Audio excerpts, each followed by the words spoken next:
What? Wait, what? What? There it is. There it is. What's up, everybody? We're back. As we are back. Let's see what's going on there. Yeah, so it is time to do that thing. Had a long weekend, and in celebration of Confederacy Memorial Day, or what is it, the Confederate History Month, which is a real thing, by the way, that I just found out. It's a real thing, and I don't really know what to do with that information. In Mississippi, but we'll talk about that a little bit later. Let's see, what do we got going on? First of all, Maneater, what's up? Rough Rider 86, what's up? What is good? I'll tell you what. Before we kick things off, where is it at? Where is it at? Where is it at? Where is it? Blur just posted it. Maybe it's in replies. Highlanders 7210. Good evening and welcome. Oh yeah, there it is. There it is. I'll probably bring it up later. I kind of want to play it on stream, but it's not my. I'm gonna be honest. I'd be lying if I said that it was my shit, because I don't even really play these kind of games, platformers. Yeah, it has been a long time. I'm glad to see you back. What is that? There we go. This is not Democracy Now. Not yet. There's a new game, Zao. Zao launches today. So I'll tell you what. If you want to make sure that you're supporting developers, video game creators of color. I kind of like the sass.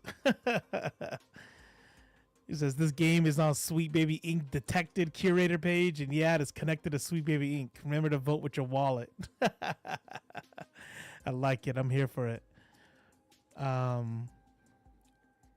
actually, I'll tell you what. We'll do even better. We'll do even better than that. Let me see something. I guarantee you it's on YouTube. There it is. There it is. Expect partner preview. 2 minutes. Here we go. Here we go.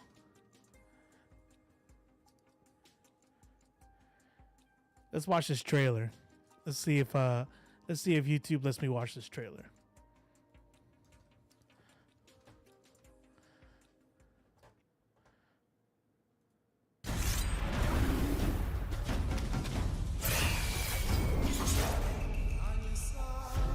Every story begins at the end of another.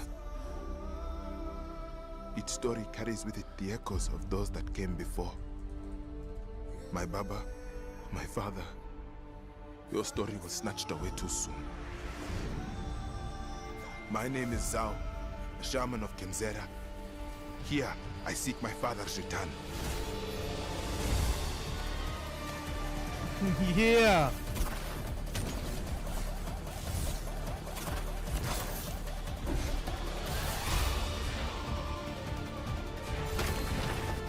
That music though, that whoa. What's up, Tyler the Goat, Sig Fang, Architect of Sin? What's up? What's up?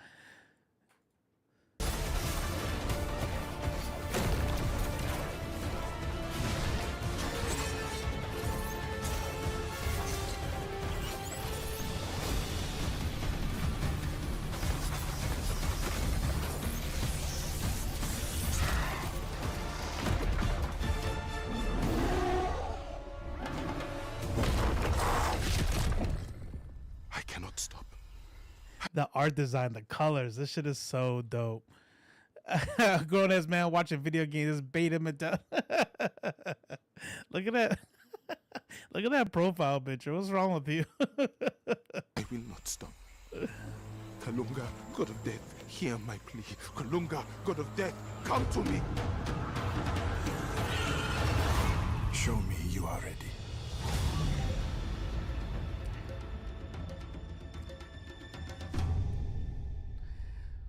There you go. There you go. That I don't know. That shit looks dope. And I don't play platformers. I don't play platformers. Not for any reason aside from the fact that I am bad at them. Period. It has nothing to do with like they're not interesting or yada yada yada. I am bad at them. I'm gonna start playing platformers now. So here's what I did. I'm gonna support it. You know what I'm saying?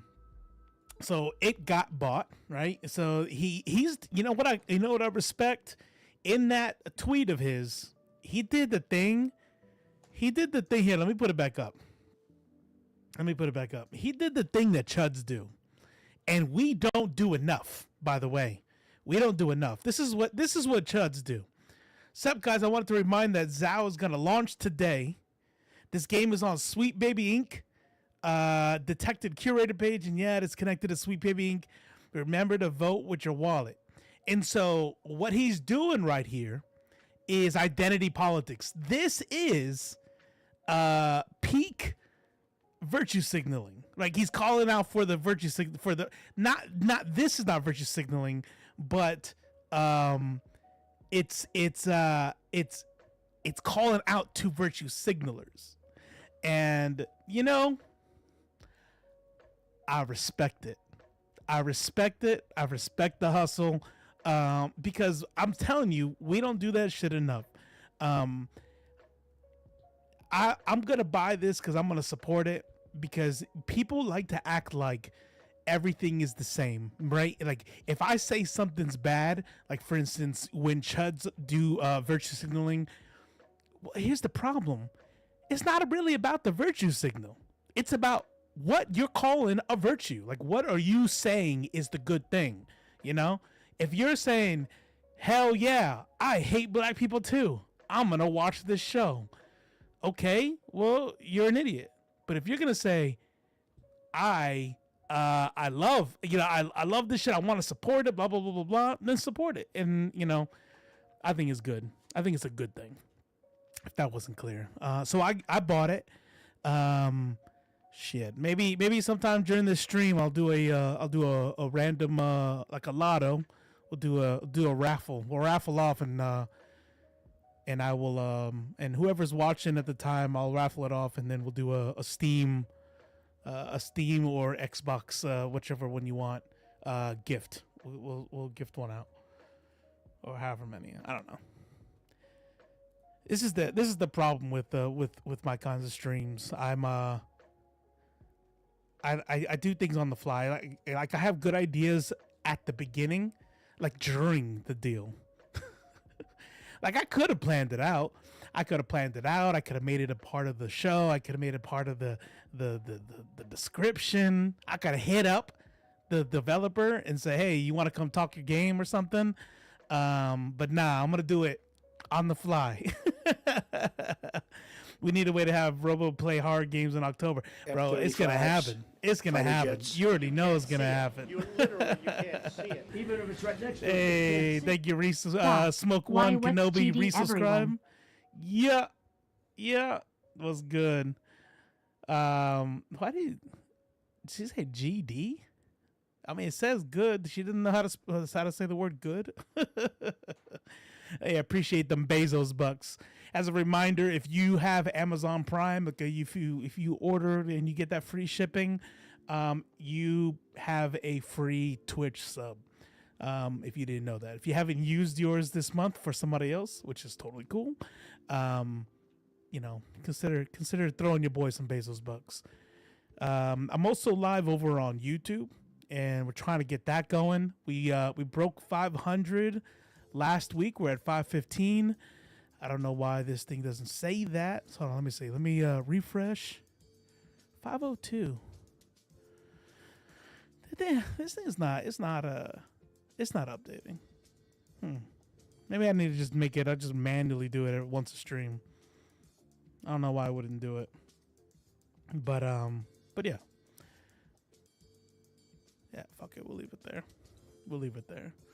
I actually have some clips. So Robo Strange TV, or the Robo Strange, was my foray. I tried to see if I can get some gaming streaming movement in there, and honestly, I'm not consistent. I mean, shit. If I'm not consistent with this, can you imagine with gaming? And plus, like, there's a certain level of like energy you got to put into gaming. As far as entertainment, like this shit's easy. Like when I say easy, it's easy for me because I'm animated and emotional anyway. Whenever it comes to what's going on in the world around me, just ask my kids, just ask my wife. Like I said this last time we were streaming. When I'm like, I don't really know how to perform. I don't really know how to like become a character, right? Which I think in the world of content creation is a fault. It's a fault. It's not like I'm trying to like flex and be like, I'm real. What you see is what you get. That's not what I'm trying to say. What I'm trying to say is I'm bad at that kind of content creation, right? And so when I watch the news,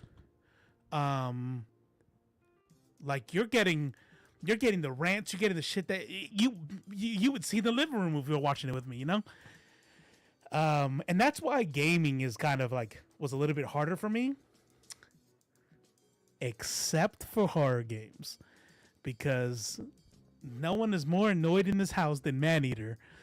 When I'm playing a horror game, I could be not streaming and I'm sitting there screaming, and the people are like, "Who do you have like a little girl in there, trapped or something? What is this? A cat dying in your room?" No, that's just this game has jump scares and I don't like it. So yeah, horror is definitely it. Horror is it. Let me see if I can find some clips. Hold on. Hold on. Making myself laugh just even thinking about it. I gotta go to I wonder if they're still on there. I don't know how long they stay on there. Robo Strange. Oh no, I think it's the Robo Strange, right? Robo Strange. Is that it? Nah. Or maybe it's Robo Strange TV. Oh. That's interesting.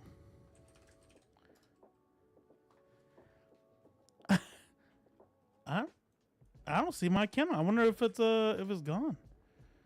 Or maybe I just don't recognize. I don't remember the account name. Hold on. So now I'm curious. No. Dismiss. Robo Strange TV. Why didn't it come up? TV. ROBOSTRANGE TV. Robo Strange TV. Like I'm looking at it in my phone app. That's wild. Oh, or does capitals matter? Robo Strange TV. Nope. That's wild. Somebody else go look for here. ROBO Strange TV. It says last live 1 year ago. I've seen people with more than that.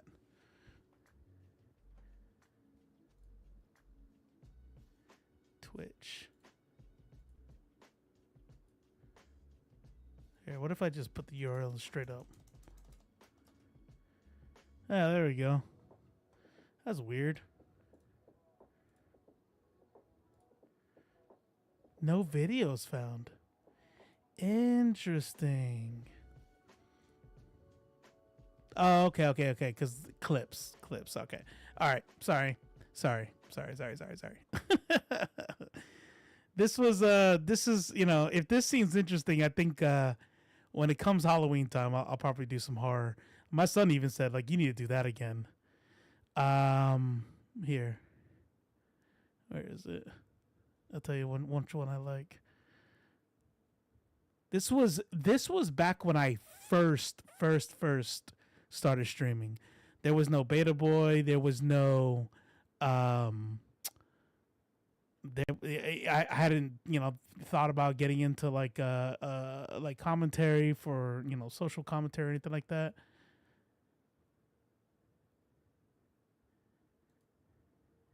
Like, bro, give me some head. Yeah, hell yeah. Shit. Oh my god, how was the last time you showered? It's disgusting. No, get away. Come on, it's not that bad. Yeah, that was what Ree's like. Yep, clipped. Wait, what the hell? What's going on here? What is this? Stop. No, but I want one screaming. What is it? That was not what I thought it was. I don't. Somebody. That's what it's supposed to be. Where is it? Oh well. Nani? Halloween DVD.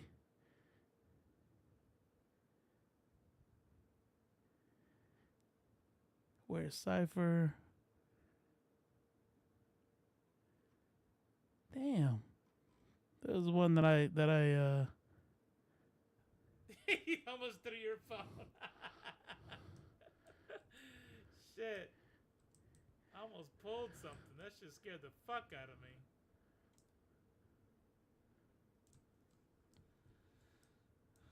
I fucking knew it. You know how to clip do you know how to clip that? Is there a jump on this one? Alright, let's make sure I didn't miss that. Yeah, that was 2 whack ass clips. So I can't even pull the damn clip up right. So I mean, see, that's probably what happened. We're gonna go. There was one on here where I'm like pretending like I'm not scared. Hey, idiot! Turn the power off, the motherfucker. Damn, what a shitty layout. Look at that. Man, this is wild. Hey. Oh my god!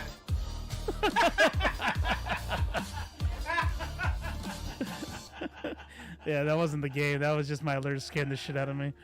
All right, anyways. All right, calm the fuck down. Yeah, I should do that. I should do that sometime. But all right.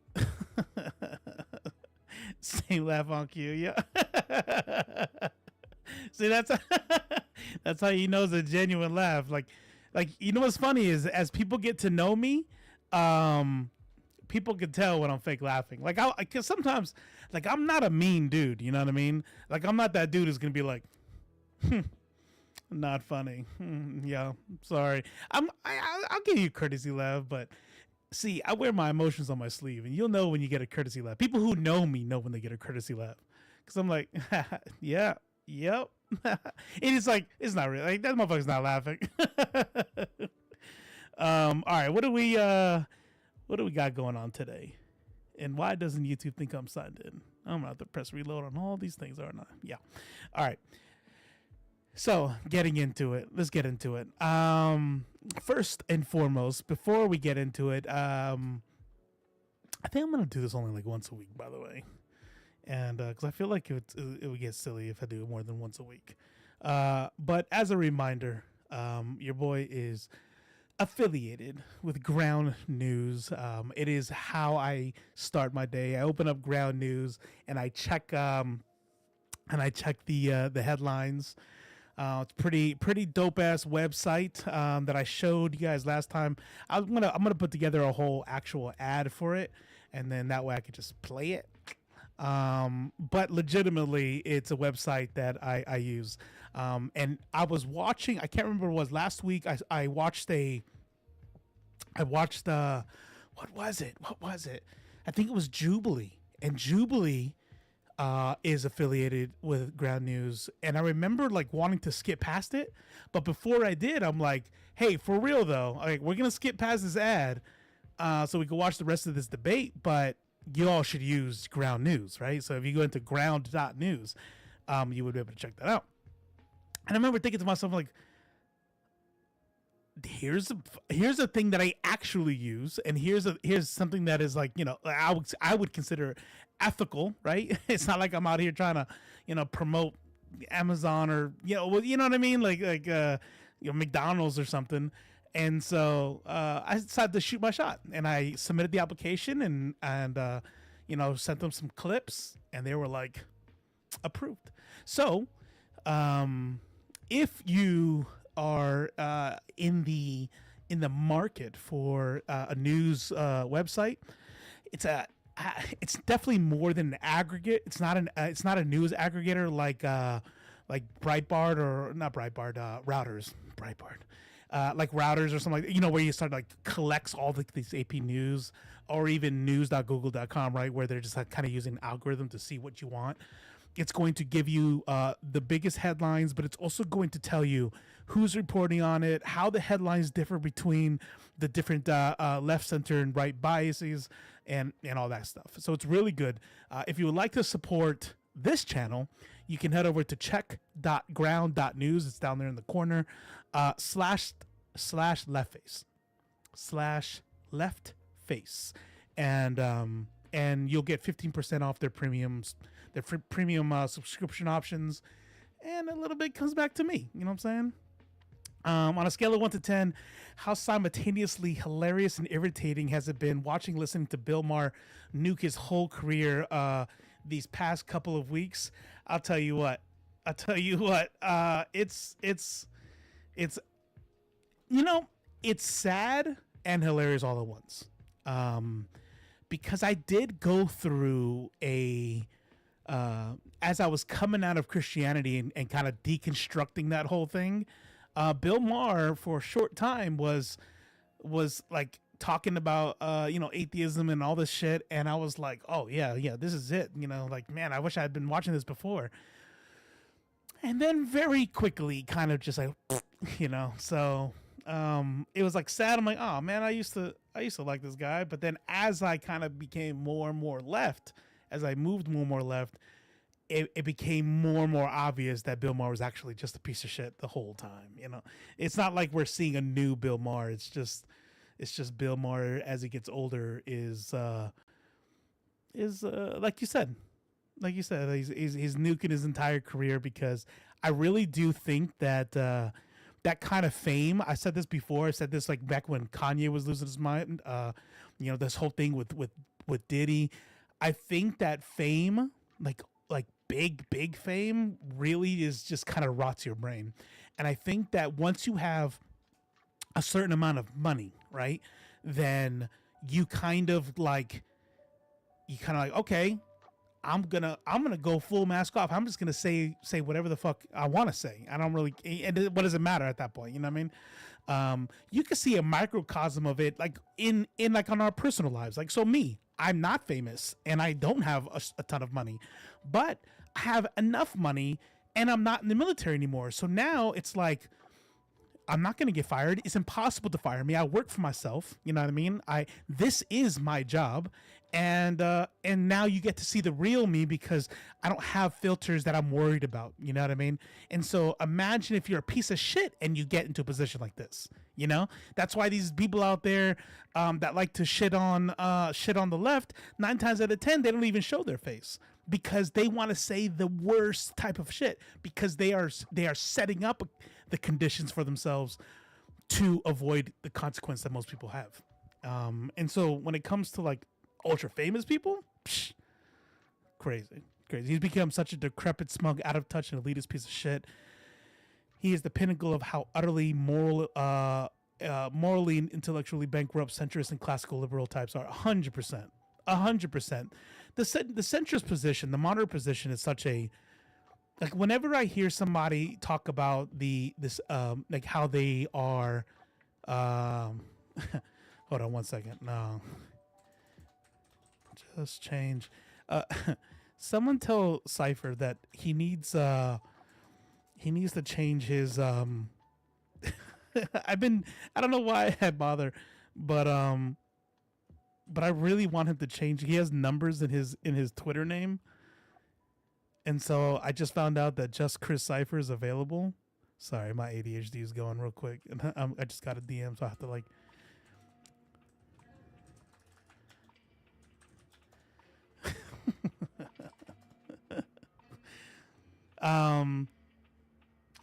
especially with how he talks about woke cancel culture and punches down on younger millennials, Gen Z. Yeah. So, but you know what he is? You know what he's doing? He's doing the old man yells at the sky. Like he is the quintessential get off my lawn dude. You know, and it's like, I don't know that it's a grift. I don't think it's a grift.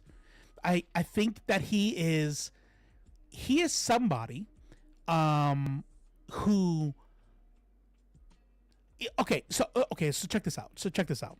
You know how everybody, the meme about the uncle at the uncle at Thanksgiving, right? The uncle who's like, I'm just saying, or I guess I'm just old fashioned, or I'm not politically correct, right? Like that guy, the Gen Xer or boomer that is just says dumb shit and thinks he's just, well, if you don't like it, you're just too much of a pussy. That's what's going on here, right? So that guy. Now you take that guy and you make him extremely media trained, like the media trained to the utmost, right? Give him vocabulary, give him the speaking ability, give him the presence of wit, and you know what I mean. He's a comedian, to be able to work a camera, and then and that's who you get.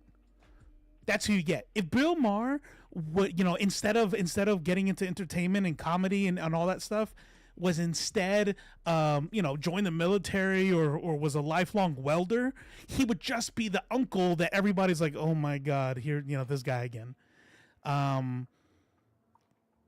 That's who he is. That's who he is. He's a guy who's media trained, He loves dunking on younger people with depression too. Oh yeah, 100%. I remember. Yeah, I saw that whole thing. Yeah, fuck him. Here's the good thing though. Here's the bright side of looking at these kinds of pieces of shit. And it's this. They don't got much longer. Like, let's see. Hold on.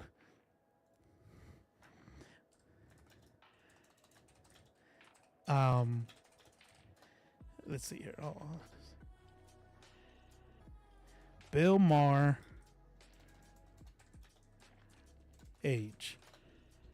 He is 68 years old. Now, I hate to say this because my wonderful, wonderful neighbor just found out turned 70, and it kind of makes me sad. It gives me like an existential crisis and then makes me sad all at once. Because I'm thinking to myself, like, people don't think about this kind of shit. It's like, you got about 10 years left. That's fucking wild. I'm about to have an existential crisis right here live. You got about 10 years left. Bill Maher, he has maybe a decade, and somewhere in that decade, he's gonna fall off because he's gonna like he's gonna be too old to do anything. You know what I mean?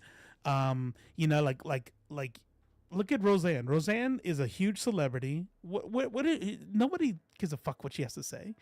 She's embarrassed. Every time she's on TV, she embarrasses herself.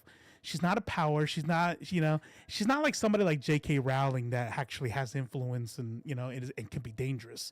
And I think that's going to be Bill Maher eventually. Soon he's going to be dead, and sooner than that, he's going to be irrelevant. He's irrelevant now. It's just, he's Bill Maher, so, people are going to talk. The worst people die old. Stop. CG. Stop it. I'm trying to give hope here. I'm trying to have hope. But goddamn, you're right.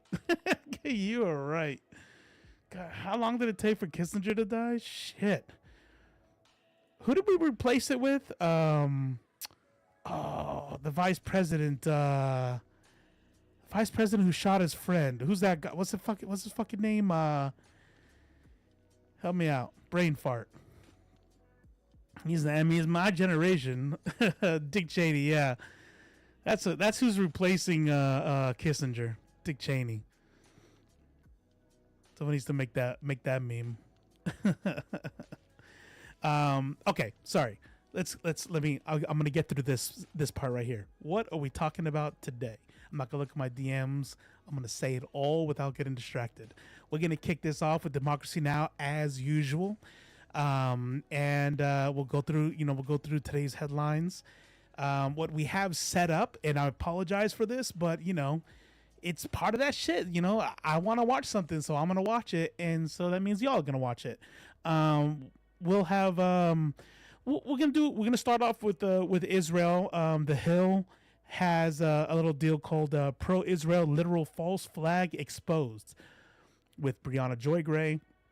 I have not seen the video, and but the title was juicy enough that I said, "Ooh, we're gonna watch that. We're gonna watch that." IDF TikTok won't stop, and that'll be the end of Israel. Hold on, let me click. No. So you did that. You did it on purpose, CG. You did that on purpose. You're like, yo, yeah, we'll see if you get through this. Here's a link that you're gonna have to click. We're also gonna go over. So about a month ago, Michael Knowles and Pearl Davis. If y'all don't know who that is, Michael Knowles is a far right wing, ultra conservative content creator, right? Whatever you want to fucking call him. He's a piece of shit. He's a white supremacist, etc., etc., etc. Failed actor, like most of them. And Pearl Davis is a professional clickbait. What is it? Rage bait content creator. The kind of woman who's like, women belong barefooted and pregnant in the kitchen, and women shouldn't be allowed to vote, right? She makes that kind of content, and yet they're debating each other. And I've seen some clips on this to where he is eating into her. Now, don't get me wrong, this is not in any sort of way a praise, but that's why I named the YouTube video on the thumbnail that Michael Knowles eats her face, because this is it's a fun exercise, a little cathartic in watching the right devour each other, especially people who internalize misogyny like that. Sneako ambushes Destiny and gets cooked in heated confrontation. This is way more than once now that I have to say, when Destiny is cooking somebody, he's really good at it. Again, I've always said this. I've never not said this. Destiny isn't stupid. He just has really, really fucking bad positions. If he was on our side, it would be fucking awesome. But he's a lib, and has such fucking garbage takes. But we're all gonna watch him shit on Sneako because Sneako's like defending like pedo bullshit. It's not hard to dunk on some of these people. You're right. Then we're gonna talk about a bill that Biden surprise signed. And by surprise I mean surprise nobody, because he said he was gonna sign it. I was a little surprised personally how fast it went through the Senate. Probably only because I wasn't like super like plugged in to what if it had the votes in the Senate anyway. So if you're plugged into that kind of stuff, you knew it was going to pass immediately because you already knew that the Senate had the numbers for it. What does that mean? Well, it looks like funding Ukraine and banning TikTok and sending $26 billion to Israel. So, but it's okay. There's $1 billion is going to aid. So we'll talk about that later. But talking about TikTok CEO replies, we'll talk about that. And then as we approach the end of the show, we're going to watch a little thing from The Daily Show where John Leguizamo talks about the Latino vote, or the Latina vote. And I have a couple words on that. And it's just something that I have been thinking about a lot lately. I watched a video by Olay, and you all know how much I love Olay. Allura Nadi is probably in my top 3 of content creators when it comes to this corner of YouTube. But she said the words that she chose to use doesn't detract from the video. You all should still watch it. It's her Greg Abbott video. And it's how we talk about Latin people that I want to just talk about real quick. But that'll be towards the end. And then close it out with once again, apparently this is not new. Once again, Mississippi says that April is Confederate History Month. You heard that right. Let's hold on before we go. Hold on. Portland DSA. Wait, what's the first one? See, now I'll click it. Oh, Margaret Thatcher. Yeah. Okay. Let's watch some quick funnies real quick.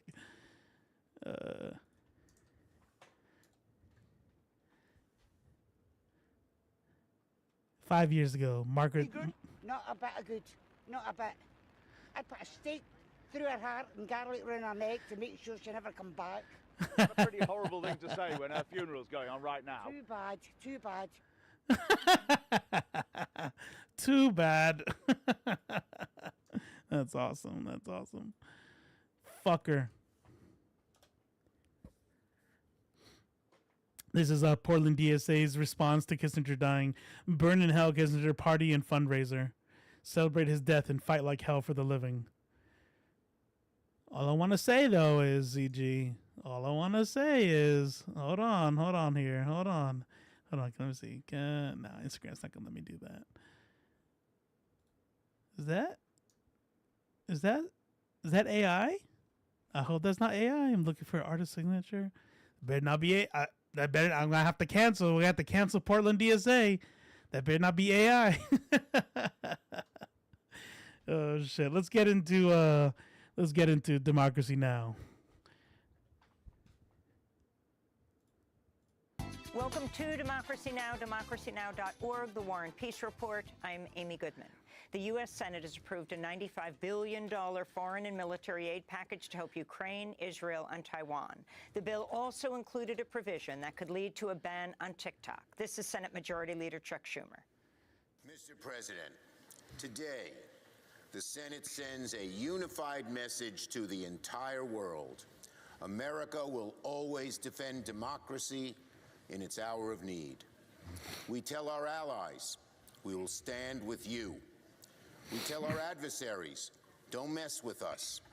We tell the world, we will do everything to defend democracy and our way of life. And we tell the world, some people can do genocide, some can't, and we will decide who gets to. The final vote in the Senate was 79-18. Senators voting no included 15 Republicans, as well as Democratic Senators Jeff Merkley and Peter Welch, and Independent Senator Bernie Sanders. We are now in the absurd situation where Israel is using U.S. military assistance to block the delivery of U.S. humanitarian aid to Palestinians. If that is not crazy, I don't know what is. But it's also a clear violation of U.S. law. Yeah, I mean, and this is the kind of these are the kind of corners that Republicans, conservative ghouls, and Democrat ghouls will paint. The people who are unfortunately on the fringe when it comes to Congress specifically into a corner, because what that individual has to do now is, and I'm doing it right now. I wonder what the vote was. I wonder how AOC voted. I wonder how XYZ voted. You know what I mean? And it's like, while the people who vote yes are going to sit, there's a part of me that's got, how could you fucking vote yes on this shit?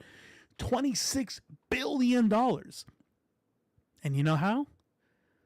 Because then you're delaying $1 billion in aid. They do this shit on purpose. They're like, you're gonna have to vote yes. You have to, because if you don't, then everything in our system, our information warfare, our media that we get to control will say that $1 billion do not get to the Palestinians because you'd rather hurt the Israelis than help the Palestinians. Your hate for this is how it would be, right? Obviously, this is not the way I'm thinking about it, but this is how it would be spun. Your hate for for Israel is greater than your love for Palestine, clearly, because we had $1 billion in aid on the bill here, and you chose to say no because you don't want to support Israel's funding. You know what I mean? And so how many of those yeses are like, I'm gonna lose anyway. You know, I might as well not be, you know, get to be painted as a, you know, as a scapegoat, for denying aid. That's what they were. That's how they'll paint it. Given that reality, we should not today even be having this debate. It is illegal to continue current military aid to Israel, let alone send another $9 billion with no strings attached. The Senate approved sending more money to Israel on the same day. United Nations called for an independent probe into the discovery of over 300 bodies in a mass grave at the Nasser Medical Complex following Israel's siege on the hospital. Ravina Shamdasani is a spokesperson for the UN Office of the High Commissioner for Human Rights. We are horrified also by the destruction of Al-Nasser Medical Complex and Al-Shifa Medical Complex and the reports of the discovery of mass graves in and around facilities. And we call for independent, effective, transparent investigations into the deaths. Given the prevailing climate of impunity, this should include international investigators.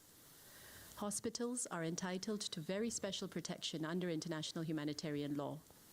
And let's be clear, the intentional killing of civilians, detainees, and others who are hors de combat is a war crime. On Tuesday, U.S. State Department spokesperson Vedant Patel refused to support the UN call for a probe into the mass graves in Gaza. Patel was questioned by journalist Saeed Arakat. More than 300 bodies have been found. The United Nations is asking or calling for an independent investigation. Would you support such an independent investigation? Right now, Saeed, we are asking for more information. Right. That is squarely where we're leaving the conversation. Right. I don't have any details to match, confirm, or offer as it relates to that. We're aware of those reports, and we have asked the government of Israel for additional clarity and information, and that's where I'm at. In Brooklyn, New York. Look, if you expect Oscar from The Office to betray Biden by saying anything other than the status, than the hardline scripted events, I'm not gonna lie. I used to watch the press briefings when Trump was president because it was hilarious just to watch how like mask off pieces of shit they are, and they just kind of like put it all out there. It is a lot less fun watching Biden's press shit because you realize, like you knew it for Trump, right? I mean, you always knew it, but you especially can see it when it's Biden's people and it's like, hey, what? I mean, the Democrats supposedly are the principled ones, right? I mean, that's the way y'all like to put it, right? At least you're not Republicans, right? So let's challenge some shit. Let's ask these hard questions. And they won't. They're going to say the same tap dance, canned entry that their boss wants them to answer exactly like it is, right? So, hey, do you support an investigation? We ask for more information. Well, right, but do you support an independent? Yeah, we've asked Israel for more information. That's all I have to say about that. Because he's not allowed to say anything else. What the fuck's the point in talking to him? When you're in that position, you're pretty much a paid liar. 100%. 100%. I mean, paid liar for sure, right? For sure, because they're all liars. But really what you are is what do you call them? What do you call the people that deal with PR for celebrities? You know what I mean? Like you're their spokesperson. You know, and it's like, who's gonna sit there, and your job is a publicist. Your job, you're a hired. Can you imagine? Like, you know what? I just heard that this celebrity is the just did this thing. He just said this thing, and his publicist is gonna do a news brief on his behalf. Let's see what he has to say. Why? Why would he's paid to make sure that whatever he says makes his client look as good as possible, right? And so you're not going to ever be able to like be out of bounds from that because you'd be fired. Is exactly what it is for the press secretaries or any kind of secretary, anybody in his cabinet. If you don't say what he wants you to say, you're fired anyway. So what the fuck do I have to listen? It's all dumb shit. You just say what you're told. Exactly. New York police arrested as many as 300 Jewish activists who took part in a massive outdoor Passover Seder near the home of Senate Majority. That's impossible, because as I know the term token Jew, as I know the word token in general, typically they're like just a few of them, right? You're like, oh, that's the token black guy, or your token gay friend, right? The fact that there's like thousands of Jewish people, tens of thousands across the world, that are like, hey, hello. How many, like, what was it? Shit, what was it? Is it in DC? Was it in DC? In DC, or maybe Yale. I don't know. But there was like 18 Jewish people who got arrested, for protesting the war. That's a whole lot of tokens. Leader Chuck Schumer. Protesters were calling for the U.S. to stop funding Israel's assault on Gaza. This is Simone Zimmerman of Jewish Voice for Peace.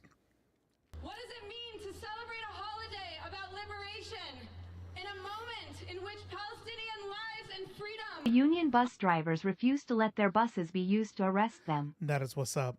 That's what's up. That's awesome. You gotta love it. Gotta love it. Are under their most grave assault since the Nakba of 1948.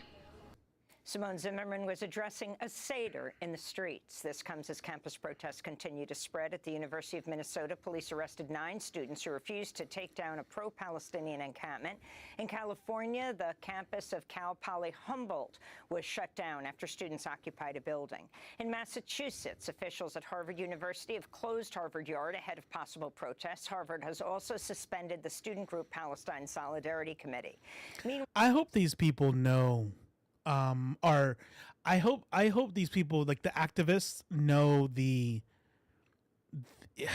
not privilege. Privilege is the wrong word. Just how, I guess, how privileged they are to like be in an area where they can have, we hear the word material conditions a lot, and they have the material conditions to do stuff like this, because I am privy to a lot of the planning that some of the activists do here in where I live. And let me tell you something. The conversations that we have are a little different, right? Because when you look at what's happening in, for example, Yale, and what's the other big one? I think in Michigan or wherever the fuck it's at. They have like members of community coming, like rolling through, dropping off foods, like shit. You know what happened in Georgia? Psh, maybe in Atlanta, but not here. Columbia, yeah, that's what it is. That's what it is. They're risking their degrees. I mean, there's risk there for sure, right? They're risking their degrees. They're risking their freedom. It costs money to be arrested. They have court fines to pay, and these are students. A lot of these, not just because you go to Yale or something, like doesn't mean you're rich. Sometimes you're there on a scholarship. So there's definitely risk there, right? For sure. I'm just saying it's interesting to see what can happen in other places and what can't happen when you're in a place like where we're at. And you know where I live, CG, like, and there's worse places than here. Can you imagine being an activist in like, I don't know, a smaller city in Georgia? While here in New York, NYU has put up a plywood wall around Gould Plaza where police arrested students on Monday. And students at Columbia University have reportedly been given a deadline to shut down their Gaza Solidarity encampment by this morning. Suspended Barnard College student Sof Ashkenazi spoke on Tuesday. There you go. Just like you said, they're risking their degrees because a lot of these students, and you know what? Honestly, power to them. It's like, they know that it's not just court fines. It's not just their freedom, because it's gonna be temporary. They're not locked away in prison forever. But it's going to be, their degrees, their education, their future employment opportunities. Because now they're gonna have arrest records and stuff. So, I mean, you gotta give it to them. Cannot and could not stand to be complicit in our university's ongoing support for Israel's genocidal campaign. There are no universities left in Gaza, so we chose to reclaim our university for the people of Palestine. At Donald Trump's criminal trial in Lower Manhattan, the former publisher of the National Enquirer, David Pecker, had told jurors that he helped Trump's 2016 campaign by killing stories about Trump's extramarital affairs while running fake stories about Trump's opponents. Pecker testified he began helping Trump after... Thanks, Susan, and welcome. Does this count? Does this count? Because I'm hurting. By the way, I think I'm gonna trauma dump on you guys after this. After this, I'm gonna set it up, and I'm gonna let you guys know about some shit that's happening in my personal life. Because I think I'm gonna do I'm gonna do a charity stream here soon, and you guys will have context for it now. After a meeting at Trump Tower in 2015 where the future president asked him to, quote, help the campaign, unquote. So fun fact about zeros, right? Even though I know there's a lot of shit in it and there's too much caffeine and it's not good for you by any means. But when you drink like any diet, anything or zeros, by the way, most of it is water, believe it or not. And I learned that when I thought I was being cool and calling out an ad, they were selling this water purifier system thing, and they poured a soda into it, and the filter at the other end was just pure water. And I'm like, bullshit, because the syrup in soda would have wrecked that filter like in the first like 10 seconds. And then they replied back to it like, actually, that's if you're talking about regular soda. This is diet soda, and really all it's doing is clearing out the additives and the coloring. And I was like, oh shit. And then I looked it up and I was like, well, God, yeah, like diet soda and shit like that is like 99% water, and then all the other like artificial flavoring and shit is the other stuff. Water. Pecker went on to describe the paper's so-called catch and kill policy that involved buying, then burying negative articles about Trump. Pecker said, quote, I said I would be your eyes and ears, unquote. Pecker also admitted the National Enquirer made up a story attacking Trump's rival Ted Cruz by falsely linking his Cuban-born father to Lee Harvey Oswald and the Kennedy assassination. Meanwhile, the judge presiding over Trump's trial... I'm going to be honest with you. I'm going to be dead. I'm going to be super, super honest with you. Whenever we start talking about libel, right? And you're looking at, is the thing that I'm saying, can you sue me for it? So like right now I could say Trump is a demon spawn from hell who is the Antichrist that has come here, has been born on this earth to destroy us all and to devour our souls, right? And you could not sue me for that. You can't, because it's so outlandish, it's so ridiculous that clearly I'm not making a serious claim. I think if it's funny enough, it's okay. That's it. That's exactly right. It has to be funny. You can say whatever you want as long as enough people laugh. And I think you can use that in court. Like, actually, here's a video of these 6 people laughing, and they're like, all right, case dismissed. If you leak something to the Enquirer and the Enquirer prints it, I don't think you have a libel case.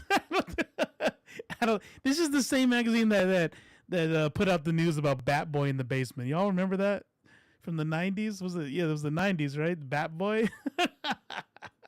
Juan Merchan is expected to rule soon on whether to hold Trump in contempt of court for attacking witnesses and jurors. On Tuesday, the judge lashed out at Trump's lawyer, saying, quote, you're losing all credibility with the court. In other legal news, the U.S. Supreme Court hears arguments today on Idaho's near-total abortion ban. The Biden administration sued Idaho, saying Need a trigger warning for Ted Cruz. That face of his. God. There are few people in politics that I really just want to I want to physically assault in like a VR game. Like, I want them to go into VR and I want to beat the fucking shit out of them, which is not healthy, by the way. That is not a healthy feeling, right? I'm gonna be super honest with you. I don't feel that way when I look at Trump or hear him talk. I want him to disappear. I think he's dangerous. I think he's a fascist piece of shit. But when I hear him, it's not like there's some like rage in me. I'm like, oh man, I wish I could fucking find that motherfucker. You know what I mean? You know who does that? Ted Cruz. There's something about his face and his voice that is like there's like a fucking Jekyll, or is it Hyde? Which is the bad one? Tucker Carlson, yes, another one. Especially when he fucking laughs. Tucker Carlson, Ben Shabibo, I don't get that way with. I have no idea why. I don't even. There's not even a rhyme or reason to this stuff. Like, why would Ben Shapiro doesn't? Steven Crowder doesn't. Steven Crowder looks like somebody I'd just be like, you're a fucking piece of shit. Like he doesn't affect me. I don't know. Just some people just really just get in my brain, and Ted Cruz is definitely and Tucker Carlson are definitely two of those people. It's EMTALA, the emergency In medical a VR game, like I would beat their ass in a VR game. Treatment and Active Labor Act, which the Justice Department says protects the rights of pregnant people to get the emergency medical care they need. In Pennsylvania, Democratic Congressmember Summer Lee has defeated Bhavini Patel. Lee was one of the first members of Congress to call for a ceasefire in Gaza. On Tuesday night, Lee wrote on social media, quote, opposing genocide is good politics and good policy. Hashtag ceasefire now. Her opponent had been backed by billionaire Republican mega-donor Jeffrey Yass, who's an ally of Israeli Prime Minister Benjamin Netanyahu. Summer Lee spoke to supporters last night in Pittsburgh. Our movement is stronger than every GOP billionaire that exists. Our movement is stronger than any wedge issue, is stronger than any opportunist, is stronger than everybody who wants to say that the power of the people is not stronger than the people in power. She won in Pennsylvania's primary. Secretary of State Tony Blinken is arriving in China today for 3 days of talks in Beijing. On Tuesday, China accused the United States of, quote, stoking military confrontation, unquote, by deploying new powerful missile launchers in the Philippines as part of an ongoing military exercise involving nearly 17,000 U.S. and Filipino troops. Look, so here, let me tell y'all something. I'm not saying, what's up, Elite X1? I'm not saying, okay, this is going to be, all right. Hear me out now.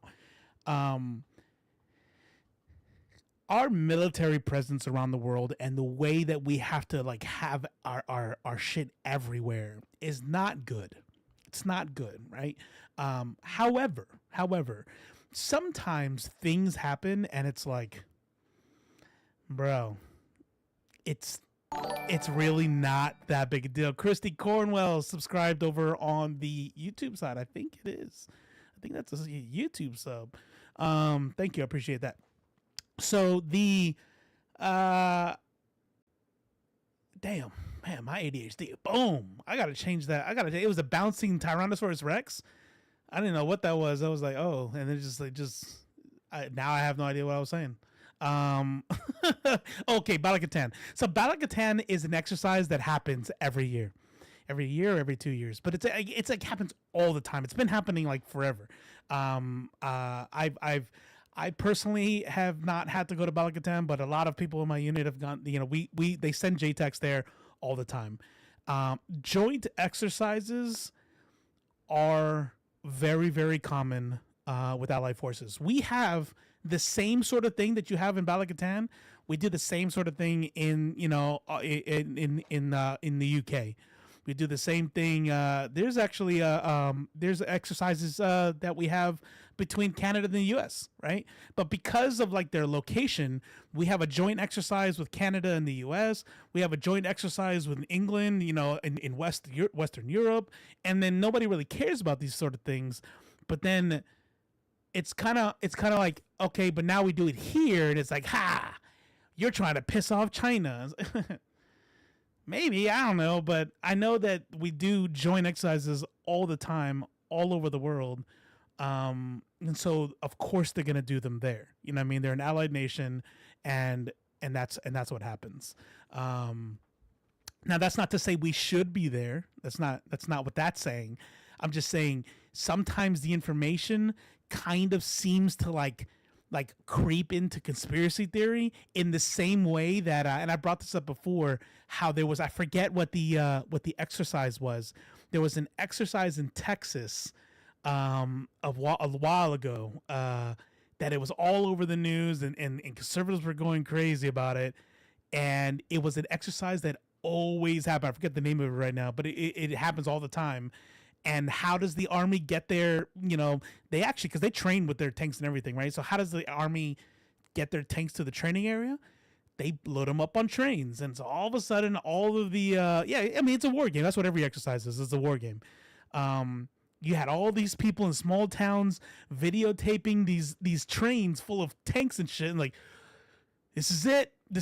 Lockdown. They're doing martial law. Calm down. Calm the fuck down. In Argentina, hundreds of thousands of people took to the streets Tuesday to protest President Javier Milei's plan to cut spending on higher public education. As many as 500,000 rallied in Buenos Aires alone in what may have been the largest day of action since Milei's election. Voting is continuing in India's massive nationwide elections. Opponents of Prime Minister Narendra Modi have accused him of using hate speech after he described Muslims in India as, quote, infiltrators. The opposition Congress Party has filed a formal complaint against Modi with election authorities. In labor news, the Federal Trade Commission has voted to ban most employers from using non-compete clauses to bar workers from taking jobs at rival companies. The FTC estimates the rule change could boost the earnings of workers by at least $400 billion over the next decade. Republican law, which, by the way, is pretty huge. That's a short segment. It's probably because there's not much to say about it. But this is something that has been, I don't know all the details, right? Because it says most employers, but it's not, but that's not a little thing, right? These are people that like there were people who can hire you just in case there's anybody who didn't know what a non-compete clause, but it was legal to say, hey, you can, like, for example, just as an example, I don't know this is if they have non-compete clauses, but Microsoft could say, hey, you can come, with us, right? And we're going to pay you $150,000 a year. Okay, cool, bet. Thank you for the job opportunity, blah, blah, blah, blah. And in your contract, you cannot go to Google or wherever the fuck, because in your contract for your employment, you're literally not allowed to. So Google can say, man, we would love to hire you, $210,000. Can't. Sorry, I have it. The non-compete clause can't go. And it's like, when I learned about non-compete clauses, because I don't know a lot about the actual, like, the real world of working, because I spent 23 years in the military. And so if it doesn't have to do with the military, they do like corporate shit there, like with regard to like leadership training and how to deal with certain shit, whatever. Retention is, big in there, which is a corporate thing. But like right to work and things like that, I don't know. I don't have a lot of knowledge on. So when I learned about non-compete clauses, I was like, there's no fucking way. That's not real, is it? Can that be real? Sure shit is. Sure shit is. Fast food restaurants would make their workers sign them and say you can't work at a fast food within a 15-mile radius. What? Jesus. The Biden admin is incompetent not to blast us everywhere. 100%. 100%. Like, it's like you just took away non-compete clauses, which is fucking huge to workers, and you're letting banning TikTok control the headlines. Like, yeah, what a fucking idiot. Oh my god. A quick explainer of what is this? Okay, bet. Yeah. As soon as this is over, I think this is almost over, and then we can look at that. That's a good one. I love More Perfect Union. This is so great. Lawmakers in I want to be More Perfect Union when I grow up. Tennessee have passed a bill to allow teachers to carry concealed guns on the grounds of public schools. Protesters inside the Tennessee House began chanting "Blood on your hands" after the Republican leadership cut off debate ahead of the vote.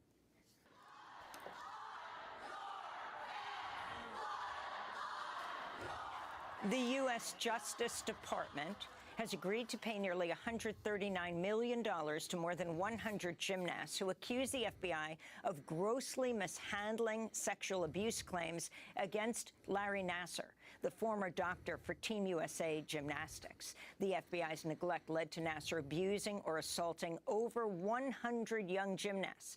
Between the time the FBI first heard of the accusations in 2015 until Nassar's arrest the following year. He's currently serving a 60-year sentence. And Mumia. And this is why, although I am a abolitionist, right? I am a present abolitionist. I'm still for some semblance of a capital punishment. You know what I mean? Not by our state, not in our system, but in a system where we got rid of prisons. I would still be beheading motherfuckers. I'll tell you that. We're gonna eat the rich and some. Abu Jamal turns 70 today. The imprisoned journalist and former Black Panther has been jailed for over 42 years. Supporters of Mumia Abu Jamal are planning to rally near Philadelphia City Hall today, where they plan to deliver petitions collected in France calling for his release. Lo Tigre, what's up, Cypher? You you change your No, never mind. I already made that joke. You do need to set examples. True. And those are some of the headlines. All right, so we talked about they talked about for a second non-complete clauses. Let's talk to some people smarter than me about what that means. Yeah. Today, you've made a major announcement that helps millions of workers in America. Tell us what that is. Today, the FTC has finalized a rule that will eliminate the vast majority of non-compete clauses in people's contracts. A non-compete clause is a provision that basically prevents people from taking a job with a competitor or starting a competing business, usually within a particular geographic area and for a certain period of time. So around 30 million American workers are covered by a non-compete. The incredible number of non-compete clauses for ordinary people to keep wages low. And so we're talking about fast food workers, security guards, nurses. We're talking. That's actually the real reason why I didn't say it, because I'm like, that's a better joke. That's a joke better. Like, how? Yeah, change it from C1P4 to. Oh, never mind. And the people are like, "What? What does that joke mean? Is that what he?" I'm like, "No, you have to read it. Never mind." Talking about engineers, journalists, veterinarians. These are really people across sectors, across income levels. So I could not work in my field for 1 full year within that radius. And I hope nobody has to go through what I would. You know what's wild about that? And I'm going to say some shit that's probably kind of dumb. Like, I'm going to say something like, yeah, no, we get it. Yeah, that's what that is. Yeah.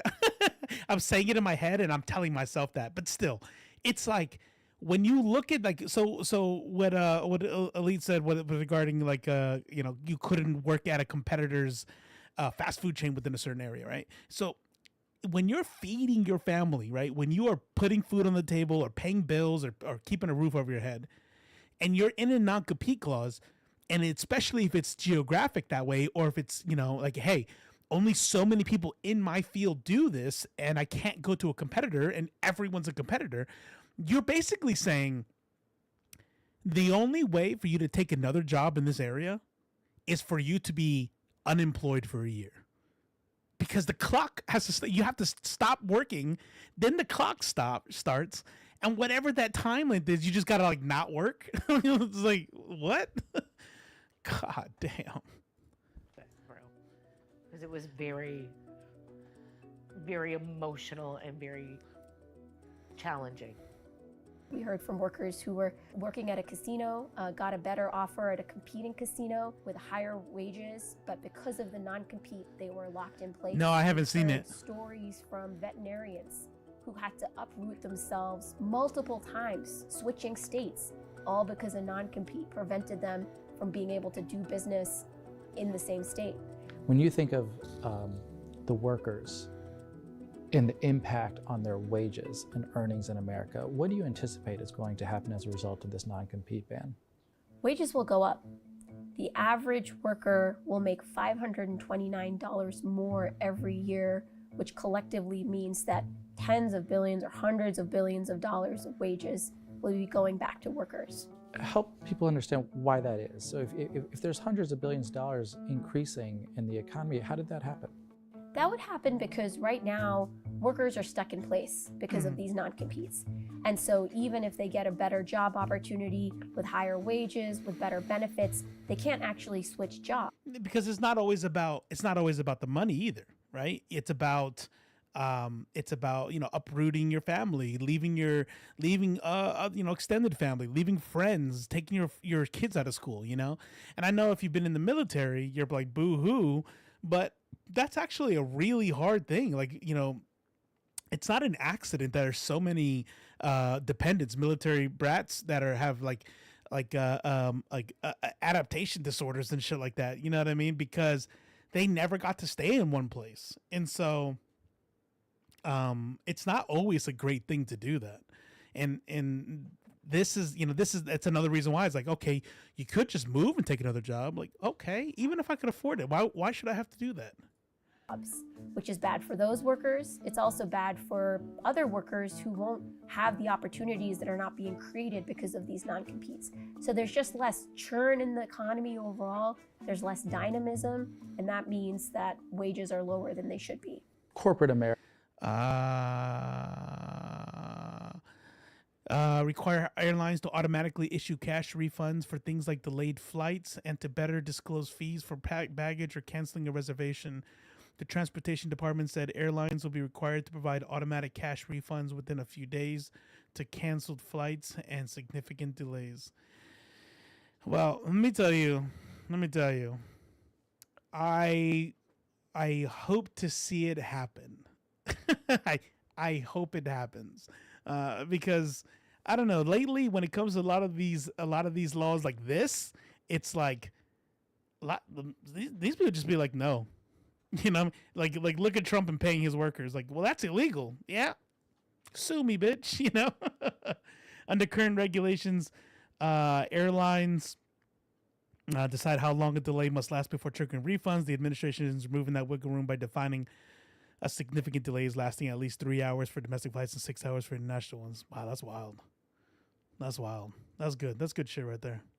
America, Chamber of Commerce, many of their allies want to fight this in the courtroom. The Chamber of Commerce told us today that the FTC's rulemaking is unlawful, and they told me today it's already contemplating legal action against it. Yeah. What is our best understanding? Yeah, that's what I'm talking about.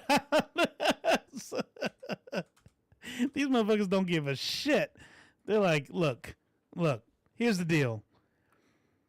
I don't fucking care about you. I don't care about the workers. I don't give a fuck about any of you.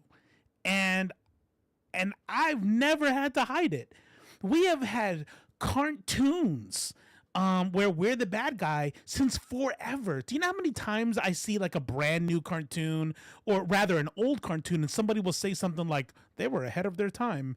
Like, no, they were of their time. We have been hating corporations forever, and the corporations don't give a fuck. They just don't give a shit because they're like, yeah, well, what are you gonna do? Die? You're gonna sit right there.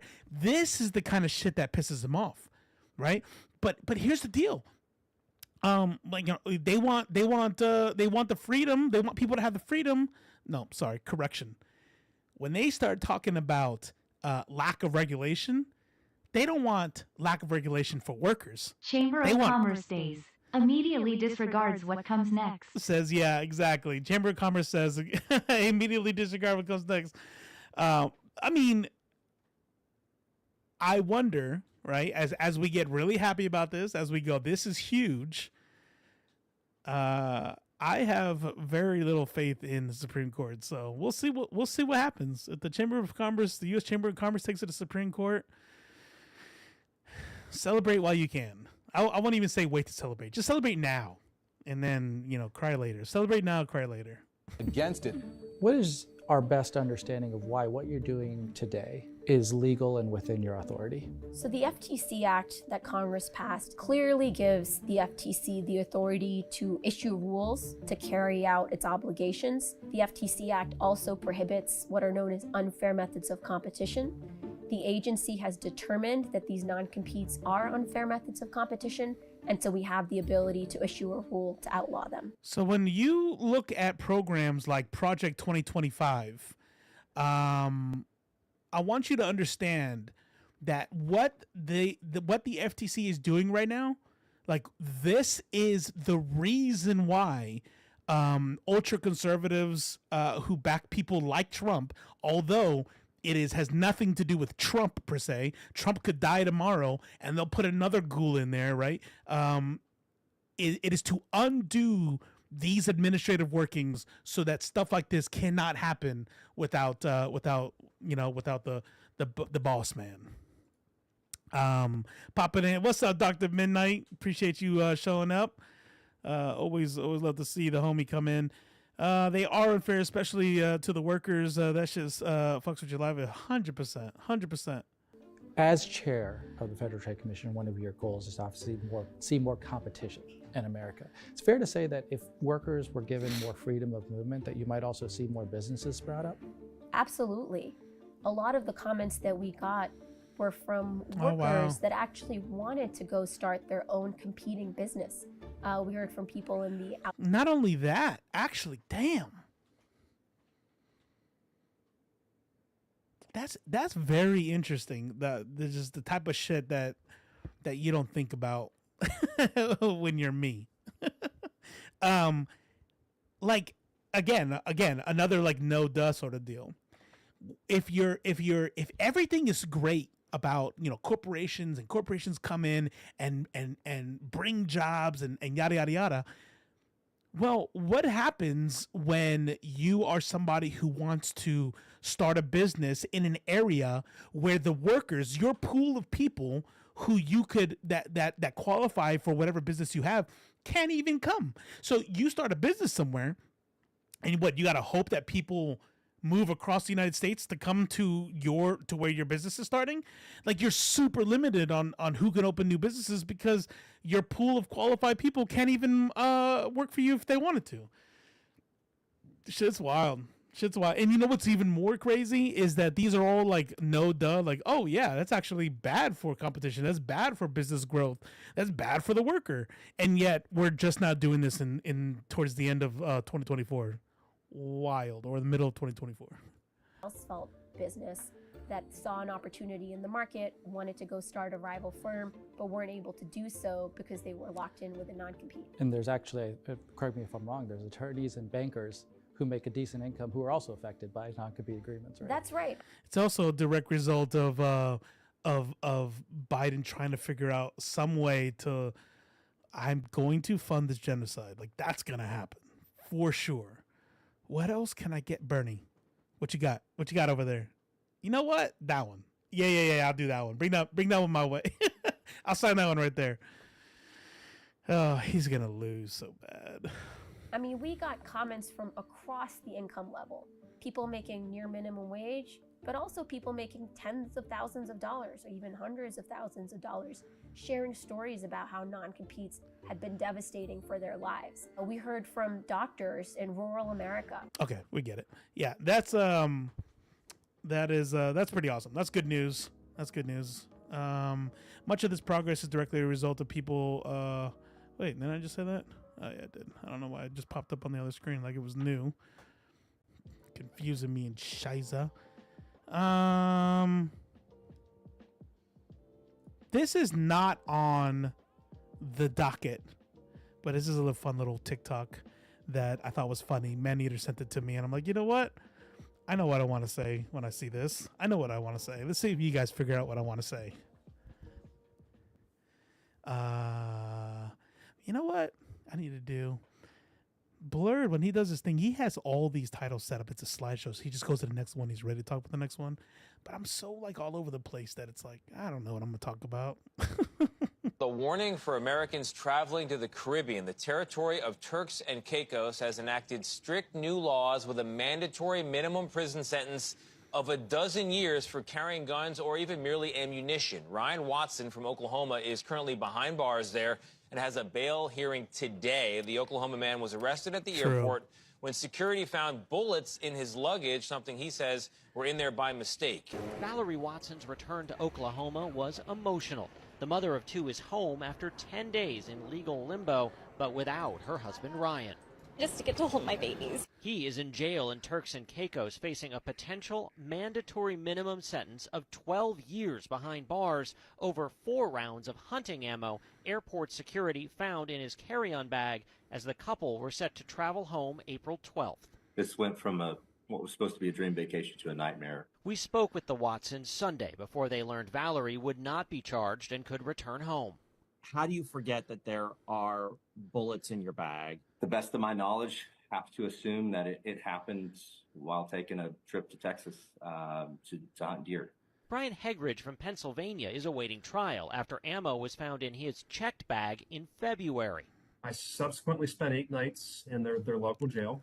Some of the darkest, hardest times of my life. Oh quite my frankly. God, that's crazy. Possessing ammunition is prohibited in Turks and Caicos. Oh, no. However, tourists were often able to pay a fine until February. I like that. Pay a fine. Bitch, we know what it was. I've been to Mexico. A fine. We put it in air quotes. A fine. It's the kind of fine you can pay if there's an ATM nearby. Let's put it that way. Court order mandating even tourists leaving the country are subject to prison time. That includes at least 8 Americans. The judge's sentencing was completely predicated on the fact that I was an American. That judge found Michael Grimm from Indiana had exceptional circumstances when he pleaded guilty to accidentally having ammo in his checked bag last year, but sent him to this prison for more than 5 months anyway, hoping to send a message to other tourists. No clean running water. You're kind of exposed to the environment 24/7, mosquitoes and tropical illnesses. Do you see me? Do you see my skin? I am not made for this. I am not made for this. Is there a real concern? Last September, the U.S. Embassy... Okay. So there might be somebody who could be confused about why I'm laughing, right? I don't think it's good to just lock up anybody with 5 bullets in their deal. No, that's not cool. That's not cool, Turks and Caicos. However, I want to bring up an old story. I want to bring up an old story. Here, let's see if y'all remember this. It was a very long time ago in the days of yore. And so a lot of you might not remember this far back, right? But do y'all remember when WNBA star Brittany Griner was arrested and was facing a very long time in Russian prison? Do you remember that? Interesting. Now here's what I'm gonna be honest about. Okay, I'm gonna be honest. I don't know what the comments look like in the social media platforms of Truth Social, or fuck, I really have to bring up Truth Social in today's Twitter, white supremacy, fucking Elon Musk's Twitter. Try to figure out what you think the differences are between I guess I went hunting in Texas and I forgot. You know? What do you think their reaction is to that versus Brittany Griner having cannabis oil, right? Not distributing. Hey, this is Russia. That's their law. That's their law. She shouldn't have showed up. She shouldn't have showed that up. Blah blah blah.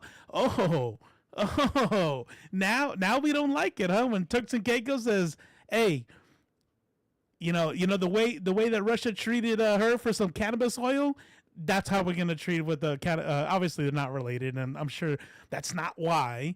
But I saw this, and that's exactly where my head went. Like, interesting. You want me to give a fuck about this shit? Fuck you. Now, those people those 8 Americans that are going to prison or spending time 5 months in jail. Let me be honest about something real quick, okay? I am talking about the principle of the matter. It is not good for any country to say, "Oh, you're gonna do 12 years in prison for 5 bullets in your." That's ridiculous. That's ridiculous. See, I can say that because I'm principled like that. You know what I mean? I'm not gonna be a piece of shit like the people who praise old dude from Philippines for extrajudiciously killing people in the streets as long as we knew they were a drug dealer, right? Like, I'm not okay with that. You know what I mean? If there was a country that just randomly extrajudiciously just pulled people out of their houses because they were Nazis or white supremacists and blew their brains out on the street, I would not be okay with that. Because I'm like, wait a minute, how do you know? Like this is a very, very bad system. I feel like all you have to do is just say somebody's that, and that's what's gonna happen. Right? See, that's what it means to be principled. But the right doesn't know how to do that. The right just goes, that's right, fuck that person, da da da da. You know what I mean? And that's what kind of motivates me to laugh at that shit. And maybe all 8 of those people are great people. They could all be like, maybe they're all like, red rose wearing socialists that would be my best friends in real life. But somehow I doubt it. She didn't have the complexion with the protection. That's it. Telling you. All right, what's next? All right, I do want to see this one. We're moving along nicely here. Staying on subject. Look at that. It's a new me. Probably because I took 5. Oh yeah, I was gonna do trauma dumping. All right. Okay. Let me take the music off. I do want to share something with y'all. I'm gonna tell you all this. I'm gonna tell you all what's going on, right? And I'm gonna tell you all what's going on, and I want you all to know something. Sometimes I feel bad. Sometimes I feel like I don't want anybody to think like there's some like ulterior motive. The only ulterior motive I have for sharing what I'm about to share with you all is I do get like this sense of like guilt and anxiety when I miss days of streaming because it is something I want to take seriously. It's something that I said now that I'm out of the Air Force I want to do as a job full time, and then I feel like shit. But I need you to know what's going on in my life now. This would be very emotionally tasking, emotionally draining. And so there's going to be probably times where I'm, either not going to stream, or if I do stream, it'll be low energy, or, but actually we got really bad news. So my son has been having some very serious health problems for the past 6 months. And what's up, Blakuma Black? And we didn't know what it was. His mom, after she left the Air Force, went to move back to Greece, where she's from. And so they have a place out there. So it was his mom, him, his sister, and my grandson, his sister's kid. And they lived in Greece. And while he was there, like, things started worsening. And it was like, digestive stuff. So it was like, you do Pepto-Bismol. I wonder if he's allergic to something, but it eventually got so bad that he got in the emergency room. And then he had, colonoscopies, and we're thinking, oh, maybe he has celiac disease, or maybe he has Crohn's disease. And over the next, so he decided to move back here because we have TRICARE, so we might as well take advantage of, good health insurance. And so he moved back here with me to start the process of figuring out what's going on with this. And we were almost for sure that it was Crohn's. And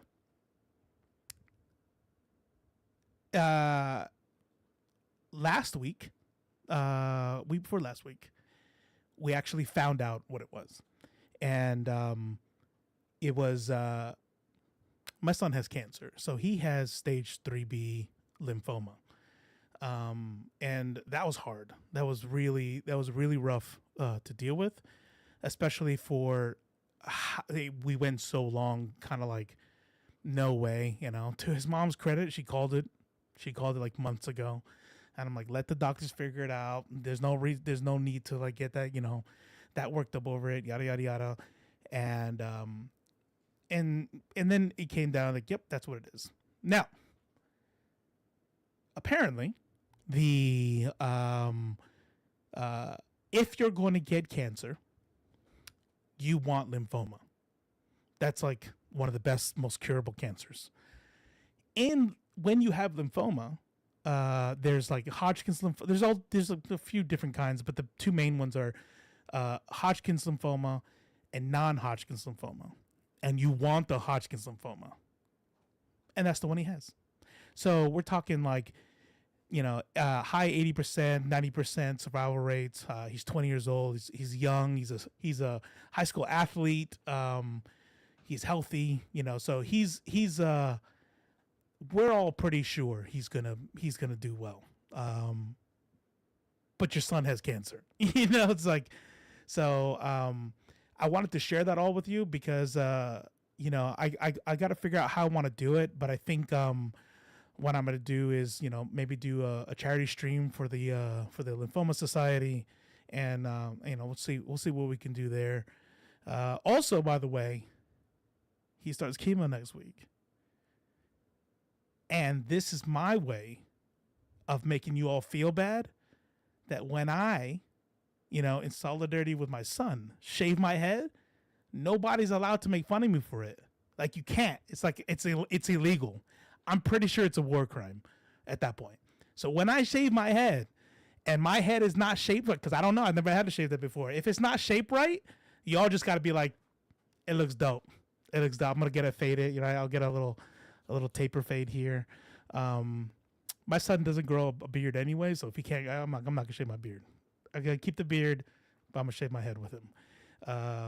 But you can't say nothing now, because then I'll make you a piece of shit. So, anyways, wanted to share that with you all and keep you all apprised of the situation. But for that's rough as a dad, I don't even know how you're feeling. I appreciate that. I appreciate that a lot. It's wild. I will say this. I made a post on my private Facebook, and lots of people came out the woodwork in my DMs talking about their son had this, their kid had this tumor. This kid, I'm like, oh my God! Like I think a lot more people have cancer in and around them than we know that they make public. You know what I mean? Because not everybody is puts their shit out there like me.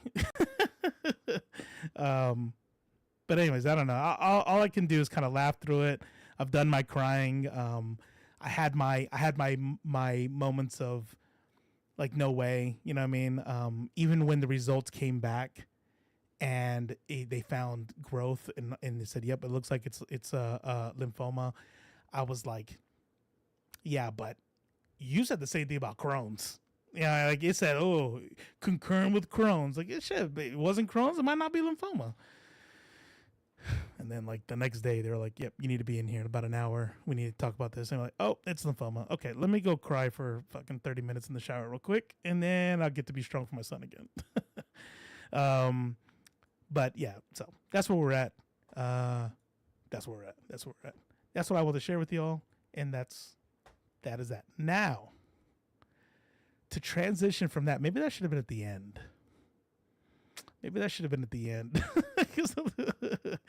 All right, so speaking of cancer, let's talk about Israel. That's pretty good. That's pretty good. My cousin has leukemia. I don't know if you ever don't have it. He wasn't expecting to see 15. He's turning 43. That's what's up. That's awesome. That's a good thing that I've heard. Judah's parents, both like back to back. If you guys know who Judah Rad is, in the Discord, if you guys know me from the IFLC days, he was the host. His parents, and now his dad is dealing with it right now, and his mom just made it through her deal. So yeah, it's just shit's wild. I appreciate you, Elite. What's up, Chappie?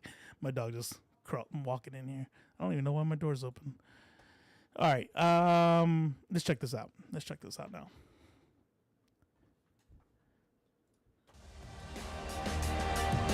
So this is the one where I have not seen the I haven't seen this video, but it's pro-Israel literal false flag exposed.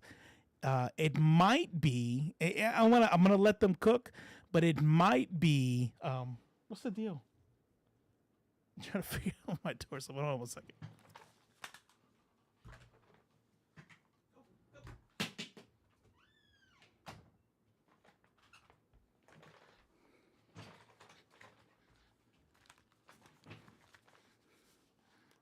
All right. If they're talking about the thing that it looked like the New York Times definitely dropped the ball regarding the just how much they tried to report out, like how much, and it sucks because, you know, I know how it sounds. People are like, oh, so how much rape is okay? Well, it's not that any rape is okay, right? So they're talking about on October 7th, you know, is a difference between, yep, rape happened, right? It's like, that fucking sucks. That's horrible. That's like, there's nothing to say else about that, right? There's a difference between that and go, yep, do you want to know what happened October 7th? Everyone was raped. There was mass rapes. There was shooting and raping, and then shooting while raping, and it was just raping, and then someone got their head cut off while being raped. This shit was crazy. And so like people want to sit there and go, wait, so it wasn't the thing I just did, it wasn't that? And then other people, like, you know, Zionists will go, oh, so you're okay with a little bit of rape? No, bitch, I'm not okay with any rape. But you did make it seem pretty fucking crazy. I don't even know. I'm on this rant right now, and I don't even know what it's about. It might not be that. Is there some other false flag that they're talking about? I don't know. Let's listen to Brianna Joy Gray, though. All right, Brianna, what's on your radar? Well, Robbie, if outright lies are a sign of a movement in desperation, then the pro-Zionist movement might be cooked. As you know, for months, the media has been working in overdrive to downplay atrocities committed by Israel against Palestinians. You see that? False flag question mark? Hey, I'm just asking questions here. I'm just asking questions. So I could jack off too. JAQ. While credulously endorsing unsubstantiated and since disproven stories about, say, 40 beheaded babies. Right, exactly. You know, like war is disgusting anyway, right? Like this shit happens. Like if you think war didn't happen, I'm sorry, if you think rape didn't happen by the Allied troops marching towards Germany, you are very, very extremely mistaken. That does not make it okay. That is not that's just war. That's just because people are fucking pieces of shit, right? And war, it just brings out the worst in people anyway. So that's definitely not the case. But yeah, when you talk about how, yep, they planned it that way, that was a part of the whole thing. Like, okay, October 7th. All right, here's what I need. This division, you guys are going to parasail in. I need you to kill as many, teenagers as possible. You're going to knock down the fence. Where's our rape division? Right here, sir. Okay, rape division. Don't forget. Rape as many as possible, okay? If you could do it while chopping off their heads. Hey, can I cut off a boob and then play with it while I'm doing it? You know what? I like that. I like where your head's at. That's why I promoted you. Yeah. When they fucking stupid, cartoonish bullshit like that. Yeah. Babies, mass rapes on October 7th, and Hamas headquarters under now destroyed hospitals. A leaked New York Times internal memo revealed that journalists are discouraged from using the words genocide, ethnic cleansing, occupied territory, refugee camps, or even the word Palestine at the New York Times. And a quantitative analysis by the... Yep, that's why when you look at Israeli documents, you'll see whenever they're referring to the Palestinian citizens, right? The citizens of Israel, they're not called Palestinian citizens of Israel. They're called Arab citizens of Israel. They don't call them Palestinians. Like hardcore Zionists won't call them Palestinians. they'll say Arabs in Gaza, or they'll call them Hamas. You know, there's your little shortcut there. Intercept conducted back in January showed that Palestinians were mentioned less in the news the more the death toll mounted. And words like slaughter and massacre were used 60 times more when referring to Israelis versus Palestinians, even as the Palestinian death toll reached tens of thousands. New reporting from E. Alex Jung in the New York Magazine details how the ADL's. All right, X1. I'm proud. I'm glad I showed up early enough for you to be able to swing in. If you can sneak away and watch while you're on the toilet or smoke break, then go ahead and jump back in whenever you want. Have fun. Jonathan Greenblatt openly lobbied MSNBC for more pro-Israel coverage, saying right on Morning Joe, out in the open, who was writing the scripts? Hamas?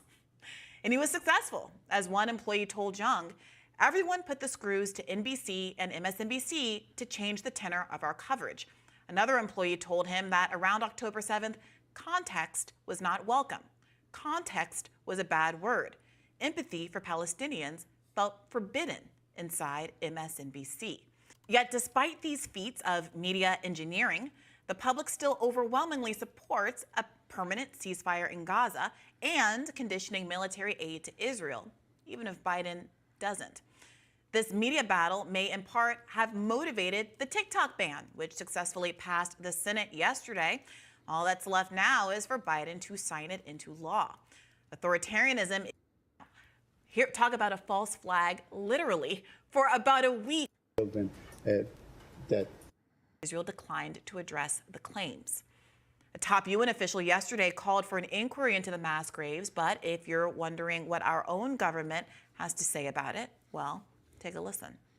On Saturday, Palestinian civil defense crews have uncovered a mass grave with 180 people, including women, men, and children, that Israel had basically killed those people. That's what they're saying. Are you aware of the report, and do you have any comment on it? I've seen those reports, and we are inquiring about it with the government of Israel. Will the U.S. press the Israelis to find out more about this issue? That's exactly what we're doing. Don't worry, they're inquiring about it. Note that I had to scroll past no fewer than 4 articles about Ivy League campus protests to finally reach the mass grave story at the New York Times. It seems that just like the TikTok ban, congressional censorship and style guides that ban legally accurate terms like occupation, the strategy here seems to be to simply hide the ball, downplay atrocities, and sometimes to outright lie. Now, here. I mean, she has a really good point on that part where we start talking about, like, okay, so you're not allowed to call it occupation. Like, we know it's a genocide. It's a genocide. It's literally what's happening right now. However, you know, maybe as some sort of like whatever you think is in journalistic integrity, you say, hey, look, here's the deal. Super cool moon action.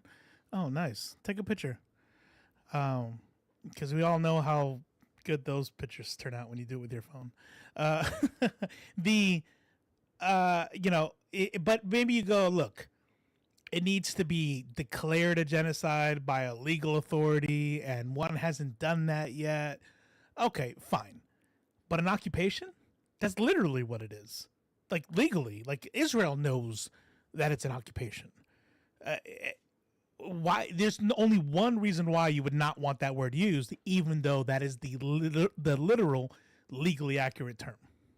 Talk about a false flag, literally, for about a week. Right-leaning establishment media, including Fox News, the New York Post, and Daily Mail, along with outlets like the Daily Caller and the Washington Examiner, ran with incendiary headlines about a physical attack on a Jewish student.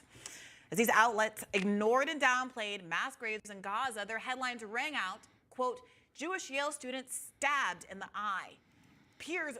Okay. I should have known it wasn't the mass rape story because that's kind of old. It's a good one.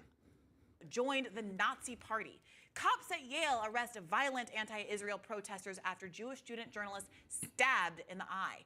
Jewish student jabbed in eye with Palestinian flagpole while reporting on protest. Mob behavior. qualified Fox News. But after days of this coverage, days during which this incident was used to justify the mass arrest, suspension, and expulsion of students around the country, the truth has come out in the form of a video. Now, we weren't able to get permission to play the video here in time for this segment, but if you saw or get to see it, it was a blink and you'd miss it moment. As it turns out, the flagpole in question was a tiny handheld flag that apparently touched the victim's face as protesters walked by in a packed crowd. Well, you know, I don't give a fuck about that shit. Wait, can somebody find that video? Hold on, let's see. Video, let's see. Video released. Jewish student stabbed eye. See, that's an interview. That's an interview. That's an interview. Video, the stabbing incident. Stabbing is. Here we go. Here we go. Well, I also was not given permission to play this video, but you know, sometimes you just have to be. You have to be a renegade. You know what I mean? You have to get out there and and whatever else I have to tell myself. Let's see here. That's probably why Al Jazeera struck me, huh? By the way, I give Al Jazeera. Remember, I said that Al Jazeera struck the YouTube channel. It was lifted. I asked him to. Technically, the 10 days ran out, but I say that counts. I think Al Jazeera has I'm sure a lawyer that could say, okay, you want to play this game? Here's your cease and desist. Then at that point, I would have been like, all right, you got me. But they chose not to take legal action, so the video's back up. So I give them the kudos for that one. So whoever owns this video, don't strike me. Sorry. Arrest is closed. Divest. Okay, so now there's a full wall. Divest. We will not stop. We will not rest this closed. Divest. We will not stop. We will not rest this closed. Divest. See, I can't move forward. We will not rest this closed. Divest. We will not stop. We will not rest this closed. Divest. We will not stop. We will not rest this closed. Divest.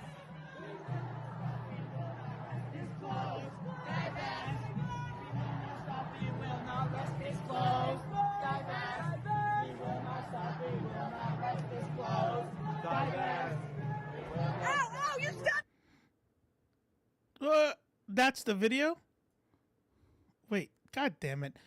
Did she really stop it there? Is the released video stopped there? So here's the flagpole stabbed in the eye.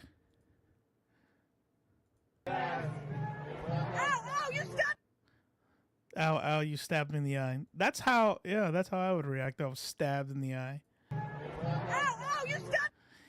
Wow. You know, even if it was, Jesus Christ, even if it was like boom, like I lost an eye, right? You could still see that it was waving it in front of her camera and accidentally hitting her in the eye was incidental.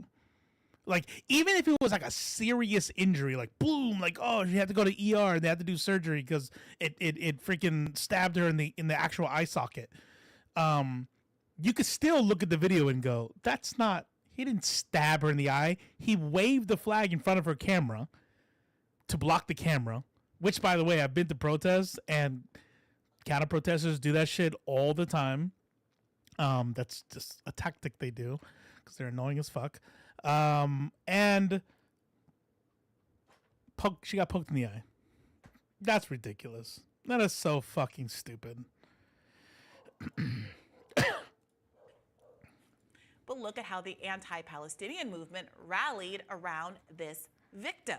Embracing a false victim narrative, libs of TikTok Chaya Ratchik tweeted on Monday, a Jewish student was stabbed in the eye at Yale and a bunch of terrorist sympathizers are now running Columbia. The 300,000 follower Twitter account run by the Stop Anti-Semitism group put a hit out on the flag bearer, asking folks to identify him and, quote, help secure his arrest. Enough is enough. Barry Weiss, never far from moments like these, gave the victim space to write her own op-ed on Barry Weiss's very popular Substack, The Free Press. The Free Press. Freedom, apparently, is weaponizing false victimhood to call for the arrest of peaceful protesters. Who knew?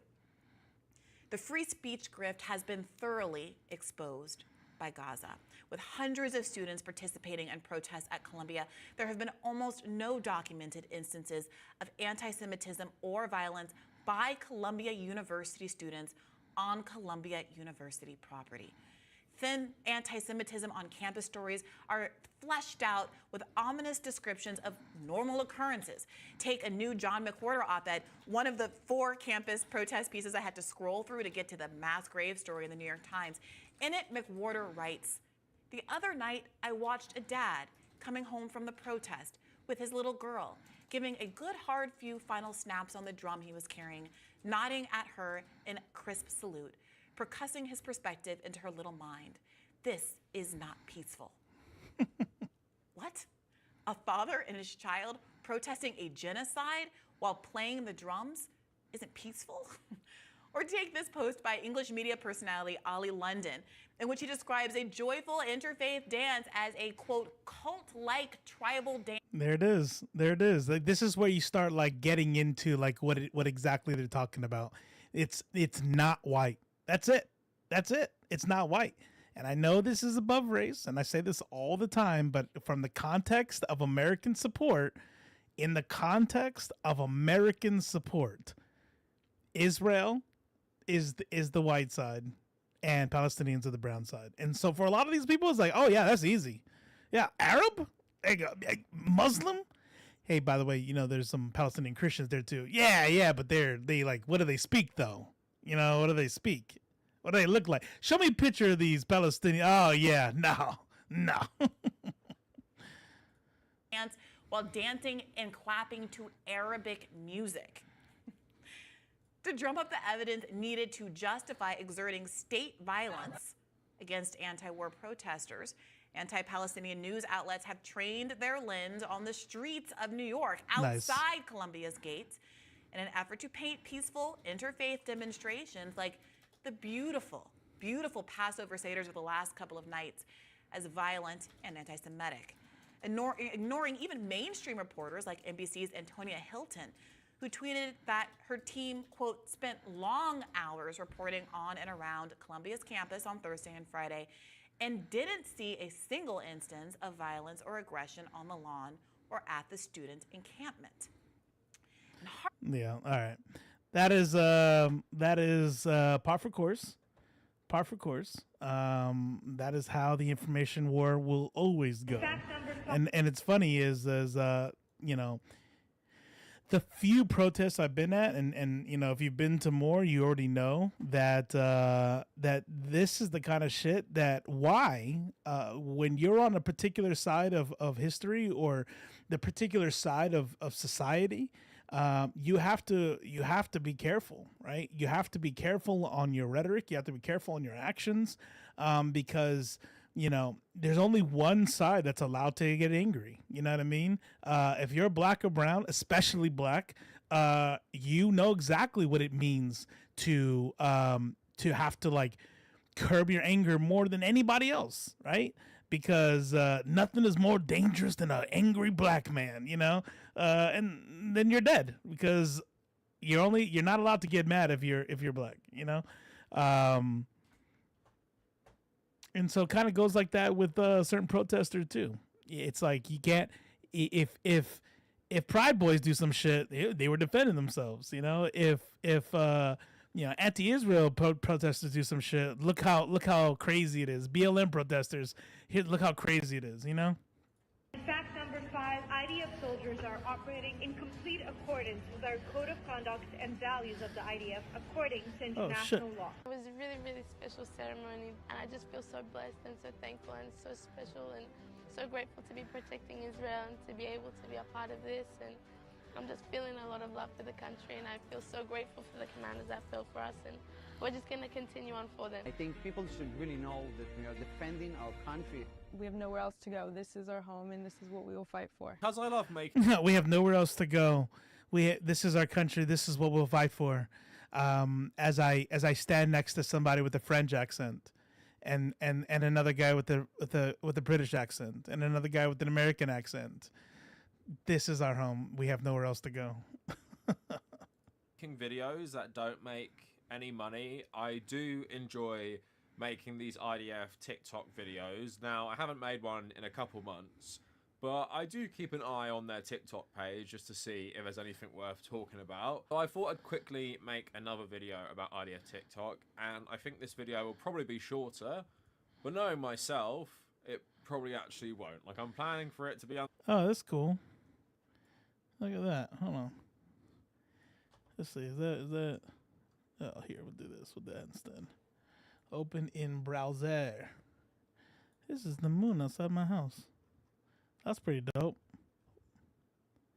Why is it so low like that?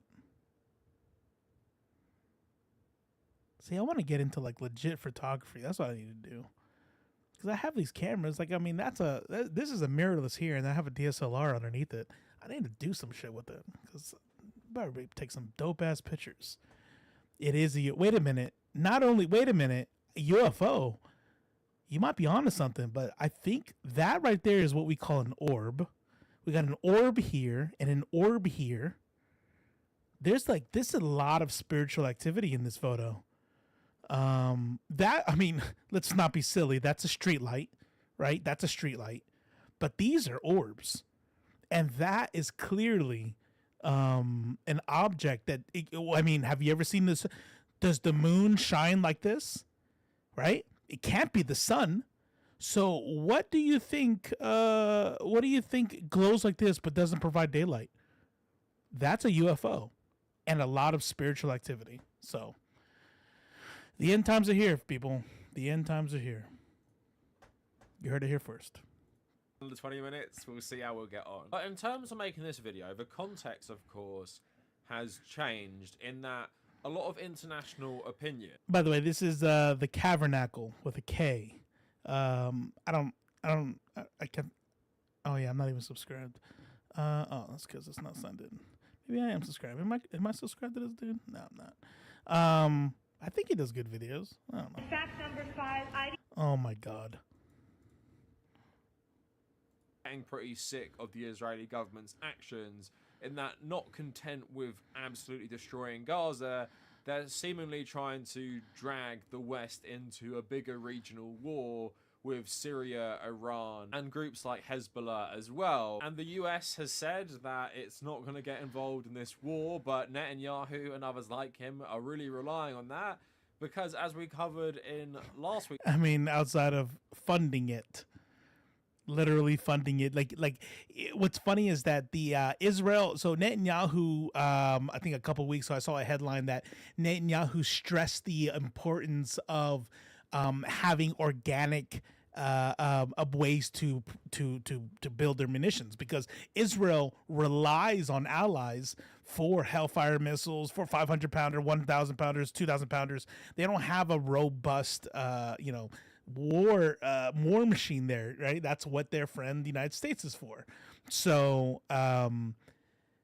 of course we're involved. We literally arm and fund it. Next video, I think there are now IDF e-beggars who are asking for people to donate them equipment.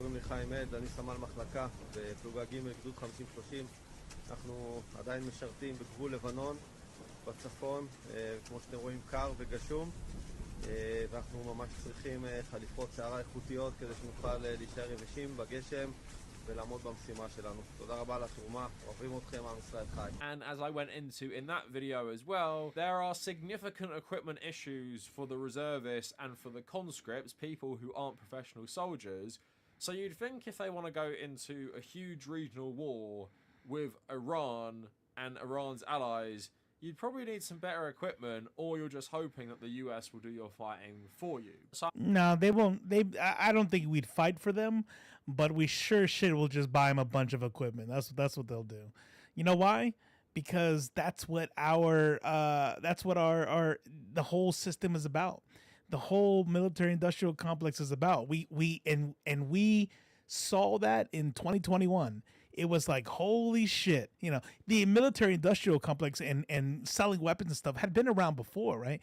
But 2021, 2001 created a whole new world when it comes to quote Aladdin, when it comes to how we can really make money. So now we're doing ops core helmets, we're doing all kinds of, how many in the time that I was in the Air Force, I saw in the Air Force by itself, I went through 1, 2, 3 uniform changes. You know what I mean? The Marine Corps went through one. They went straight from BDUs to the ones they have now. The Army went through 2 uniform changes. And it's like what? It's all money. It's all money. So Israel, wants to go to war with Iran. Where are they going to get their armor from? Where are they going to get the helmets from? Plenty of corporations in the United States will be like, I got you, homie. I got you. I mean, Uncle Sam, you're going to pay me, right? You're going to pay me to outfit them? Got it. Thank you. Can do. I'm laying out all that context to just show you there has been some significant changes in how much the West are willing to put up with what the Israeli military are doing. But despite those changes, don't you worry, the IDF is still pumping out the same types of woke-washed propaganda that they always do. Even just compared to... שלום לכולם, הגענו היום לבקו"ם. אני בחרתי להתגייס לשריון כי אבא שלי וכל הדודים שלי...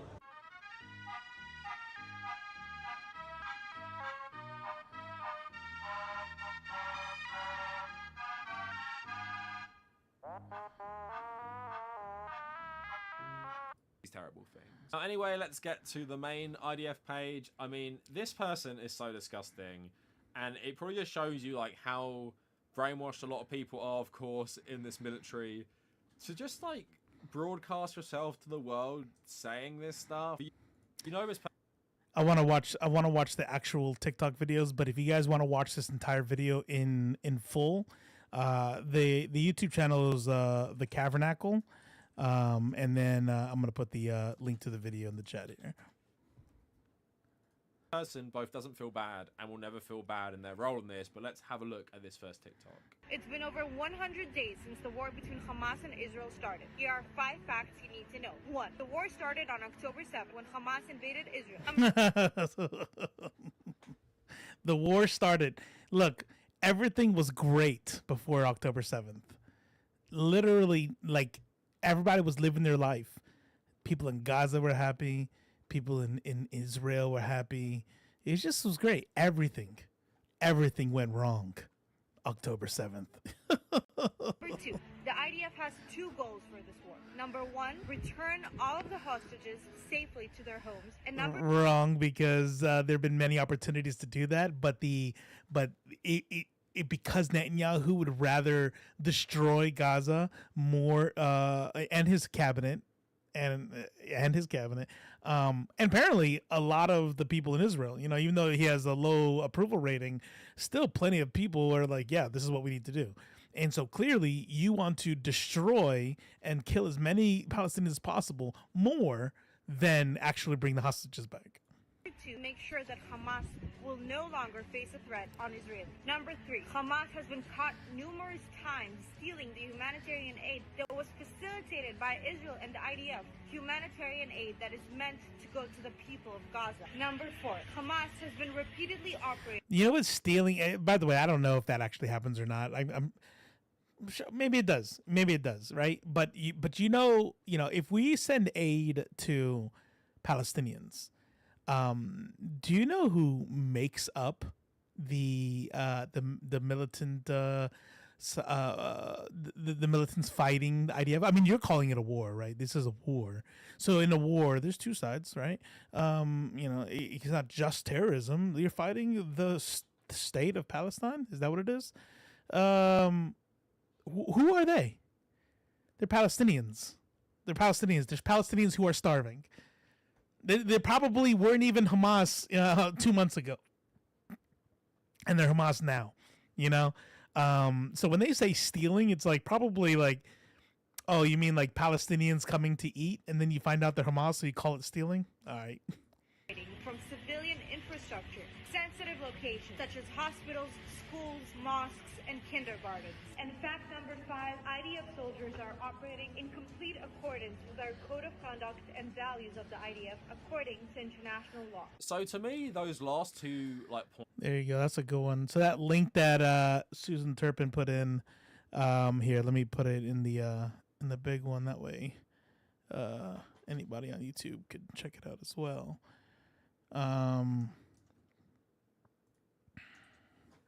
Boom. Israel continues to kill citizens and aid workers in Gaza. They've prevented insulin and other essentials from entering. Horrifying mass graves have been found near destroyed hospitals. Famine and disease are killing Palestinians. A few ways to help diabetics in Gaza. And then you'll have like ways that you can support and contribute directly. So I highly suggest, and I'll make sure this link is put out in Discord as well. But going through and helping where you can.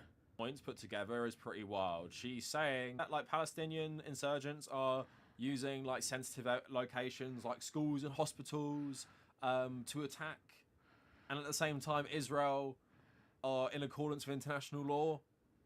But what are you doing to all those civilian infrastructures because you say that there's insurgents inside? If these insurgents took over schools in Israel and you thought they were there, would you do the same thing?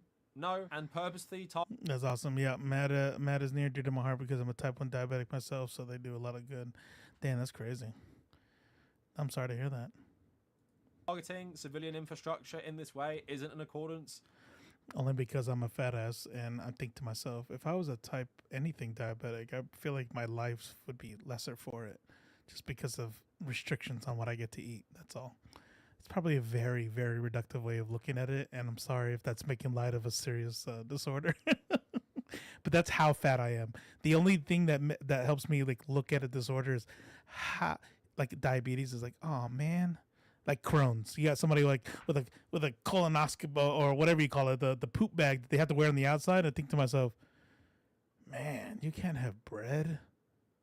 Or it's celiac. I'm thinking celiacs, but it's like, all right. With international law, and it's also clear you're just doing that anyway. Like, you're just doing that to destroy it, to make Gaza obviously a new Israeli territory. You're even having conferences in Israel about real estate development there and stuff like that. So yeah, it's just obviously like really dystopian. Again, this person so blatantly lying, but I do love the aesthetics of her just like walking around, filming. That gets me really motivated. The thing that keeps me fighting in this war even after 100 days. I think my motivation is my family, my friends, those who can't fight. The cause of this war is very important. I think my country was hurt. The people here, this country, it's our only home. Knowing the cause of what we're doing, how many lives we're saving. All of us. How many lives we're saving. You know, that is something that I can definitely relate to. That is something I can definitely relate to. By the way, I'm kind of over this video. Only because, you know, not to no shade to the Tabernacle, but this is what you get for blind watching YouTube videos, because I thought we were gonna show them be pieces of shit, but I mean, I don't care about their propaganda. That's par for course right there.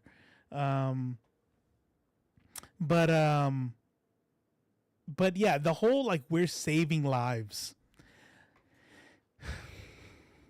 Listen, Linda. I was active duty, and let me tell you, it doesn't matter that every single war since after World War II had dick to do with saving pretty much anybody. Vietnam. Look, even if you want to, like, even if you buy you know, the Western narrative of it, it's literally was just to make sure that we had control over a certain area, or to prevent the control of of an ideology we didn't want to see spread. You know what I mean? It's a part of why we're gonna help a place like Taiwan. You know, microchips being a big part of it. But I mean, we were on Taiwan's side before the microchips, so it's really just like expanding, preventing the expansion of China, right? It's just what our goals are, and now you take me, and I joined in 1999. I joined in 1999. What the fuck did the United States do from 1999 to now that can make anybody say we made the United States safer? Like, we saved lives. Nothing. Humanitarian stuff. Okay. But that's mainly the National Guard anyway. So you have you do have humanitarian shit, okay? But when it comes to like the actual war fighting effort, when we're talking about war fighting, what the fuck has the United States done that saved anybody's lives? You only killed, even if you want to fucking buy the bullshit about Gaddafi or Saddam Hussein or whatever, like, yeah, we had to do it. We had to do it. How many? Over 1 million civilians dead between Iraq and Afghanistan. Even saving them means fucking wiping them out. It's like embarrassing. Yeah, no shit. But I'll see guys that Okay, yeah. All right, yeah. Sorry, I forgot. I'm over it. I don't care about the propaganda. I thought it was going to be TikToks about if you want a good video on how IDF is using TikTok for propaganda, maybe we do need to ban TikTok. Let's see here. All right, so here, let me show you all, because I know you're on TikTok. You're on Twitter, right? So this is the thumbnail I used. Wait, why? I want to take that off. What are you doing? What is this? I didn't want that one. Fuck it. But this was the thumbnail I used over on the YouTube side, and I love it. Not the thumbnail, but I love to see this because I also love the thumbnail, but I love to see this because Pearl is an absolute piece of shit, right? Just rage baiting piece of shit. Women are idiots. Women are whores. Women shouldn't be able to vote. Women belong in the kitchen. Women belong married, all while not being married and not having children and not being in the kitchen, right?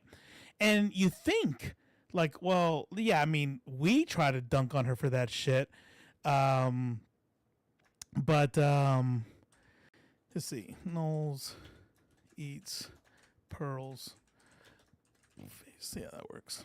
We try to sit on shit on her for it, but we're not her audience. You know what I mean? Like, do you really think that these people, especially grifters like Pearl, right? This is a grift.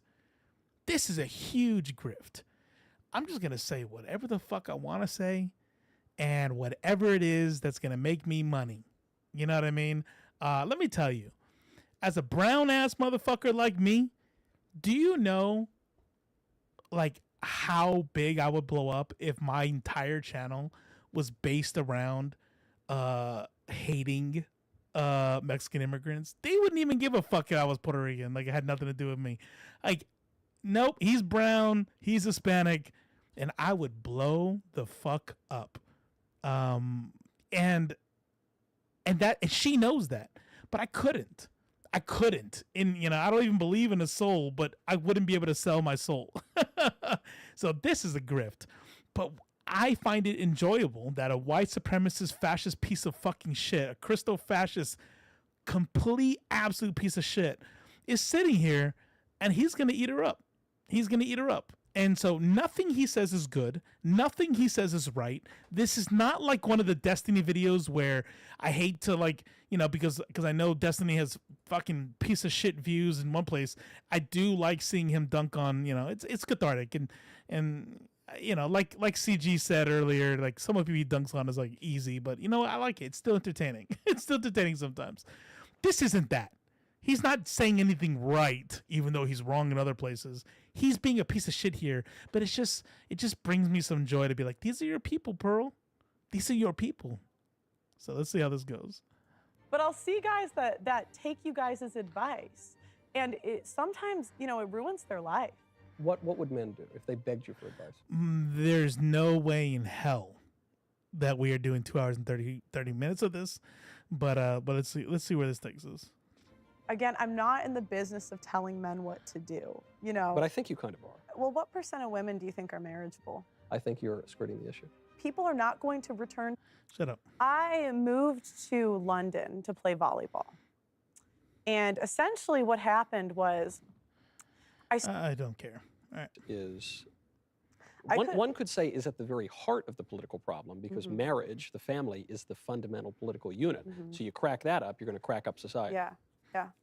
So, I have a documentary coming out called Why Don't Men Want to Get Married Anymore, where it really dives into the problems as to why the institution of marriage is failing. So. Okay. So that answers why men are reluctant to get married now. Now, what do we do about it? I think the first thing you need to do is switch the laws to make them more favorable and fair. So, for example, the tender years doctrine, do you know what that is? The tender years? No.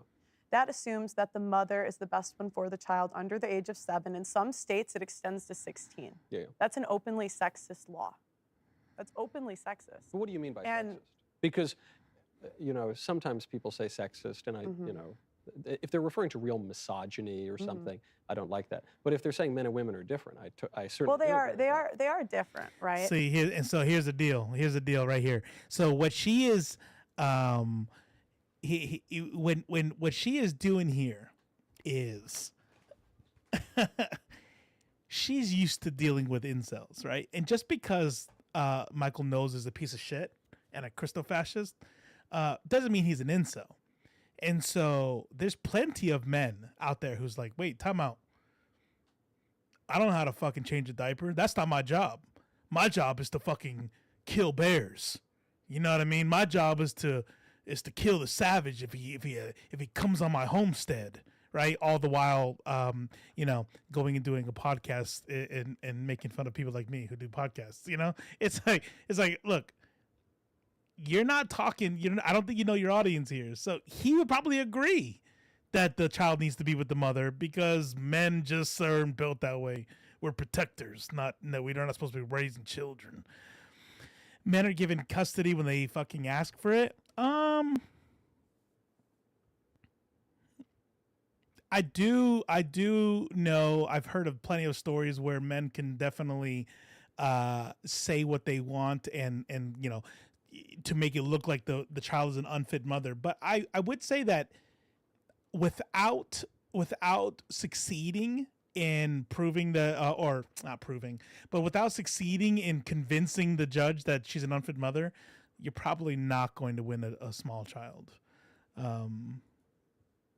Right? I mean, unless you have data that says otherwise. But what evidence do we have that the mother is the best one with the children? Well, the kids are the most likely to be abused by the mother, not the father, by the mother. Well, this is what I mean by like people who twist statistics, right? So children are most likely to be abused by the mother. First of all, what are we talking about when we say abused? Right? Are we talking about physical abuse? Are we talking about sexual abuse? Are we talking about verbal abuse, psychological abuse? Like, we're just going to say abuse. That way, if I go find a study that talks about abuse, I'm probably going to find something that agrees with that. Now, again, okay, now we have to go into further. Okay, why is it the mother? Do you know the why?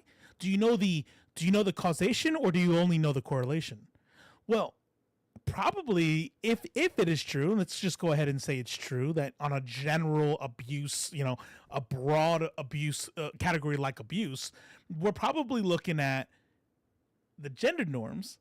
Or is that the father in a heterosexual relationship, in a heterosexual family, the father is at work and the mother is at home, and the father, has 3-day weekends and 40-hour weeks or 40-plus-hour weeks, but the mother is there all the time and is stressed out and yada yada yada. But actually, I'm putting too much into it. The simple fact that the mother is around the child the most would then go, yeah, of course, that's where you're gonna see most of the abuse. So, but whatever it is to fit the narrative. It's a little unclear. That's a little unclear because, for starters, as you just acknowledged, the children are much more likely to be with the mother. Not only in the case of divorce. Oh, there you go. But also in the case of a married couple. But why? Daddy's at work. But why? Why are kids more likely to be with mothers? The way the laws are set up, it punishes men for being traditional. If you're a traditional, when I say kids are more likely to be with their mothers, I just mean because even in a traditional family, I, daddy, am off at work right now, and mommy is home with the kids. But so what's your point with that? My point is that you're a fucking idiot and you don't realize the difference between correlation and causation.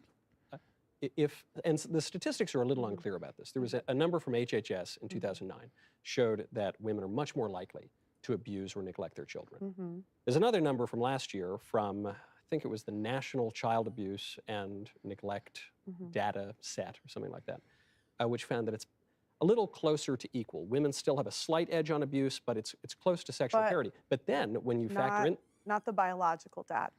That includes stepdads. Not the biological father. No, that's biological father. No, it is. Which data set are you referring to? Well, they've done comprehensive...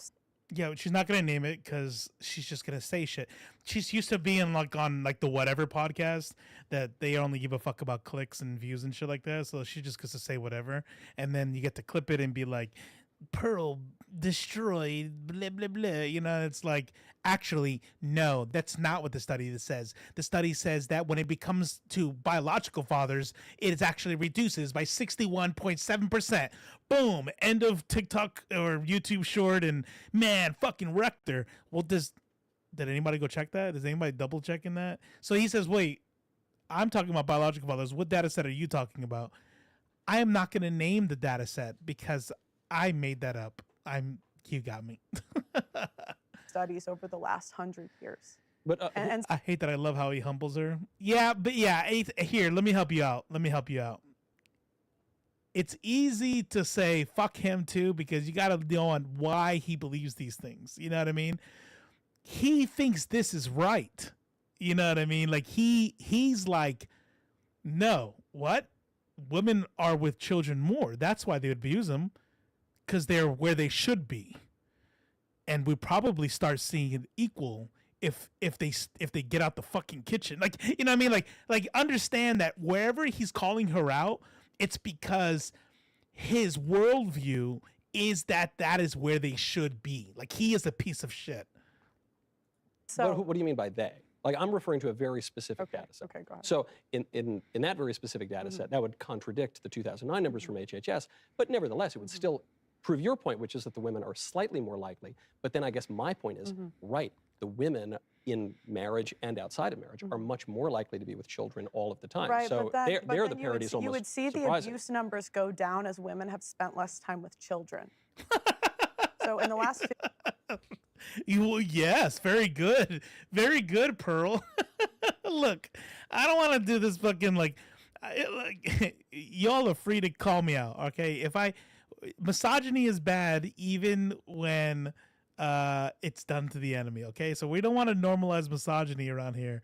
So I'm not trying to infantilize her, but god damn, what a fucking idiot. Yeah, but I don't know if you know, but when women spend less time with their children, abuse goes down. So, what does that tell you? You fucking moron. Yeah, that's matter of fact. I bet you if women stopped being around children at all, we would see the rate of children, women abusing children go to zero. Numbers go down as women have spent less time with children. So in the last 50 years, women have worked more. Hold on, you're saying that children are more likely to be abused in a traditional family with mother and father, or you're saying single father and single mother? Women are the most likely the ones to abuse the child. And even if you include, you think abortion's murder, right? Yeah. So 1 out of 3 women's had an abortion. I've seen some numbers that say 1 out of 4, but the point is still the same. If 1 out of 4 men committed murder, we would all be. Though, yeah, I mean, abortion is murder, but also, you know, there's a lot that goes into that because there. And so I just couldn't. Sorry, go ahead. Go ahead. Well, you know, when we point to, I'm really hoping that like when I start talking, you stop because I have a feeling you're gonna say something, and I'm not gonna be able to reply to it. to an issue like abortion, you know, obviously, yeah, that is murder. It's not only morally synonymous; it's the same thing. But then also, you know, the male abortionists are involved in the murder. The male legislators who pass. If I hire a hitman, I'm still responsible. Sure, but so is the hitman. He goes to jail too. Right, but there's far more women that are hiring a hitman than men performing the act. Well, so I guess in every abortion, because some of those doctors are women. Is that why? How does that work? Because it'd be a 1-to-1 abortion and abortionist, right? So, I guess she could be right if she's like, because some women are. Is she being woke right now? I think she's being woke. It's a woman who's procuring one. Exactly, right. That's my point. And so my point is that law is openly sexist. It's sexist, but men and women are different. So shouldn't it be sexist? Meaning, when a little baby calls out, a little baby is calling out for mommy, not daddy. Now, I'm not saying this is good. I think divorce is unacceptable in pretty much every circumstance. But yeah, by the way, Michael Knowles thinks that even if you're abused, divorce should be illegal. Like you're in that bitch. If there is going to be a divorce, it would seem natural for. Yeah, of course, Rough Rider. Well, I mean, we know Black Widow exists, so duh. A little baby to be with the mother rather than the father. Even if you look at infanticide, it's almost unheard of for men to ever commit it. It's almost 100% the mother. Well, that's my point. That's contradicted by one study. I don't think it's right that. I don't. This is why I can never I can't. Men are not entitled to their children. That's 50% their DNA. It's 50% their child. Why are they not entitled to 50% custody? So here's what's funny about entitlement like that. You are. Here, let me tell y'all something. Here's a little something that actually almost got into a fight in my younger, you know, so when was this conversation? This conversation I'm having is probably like 15 years ago. And I have already been through a divorce, right? So I've been through a divorce. I have 2 kids. Now, granted, most divorces I would say probably don't go like mine.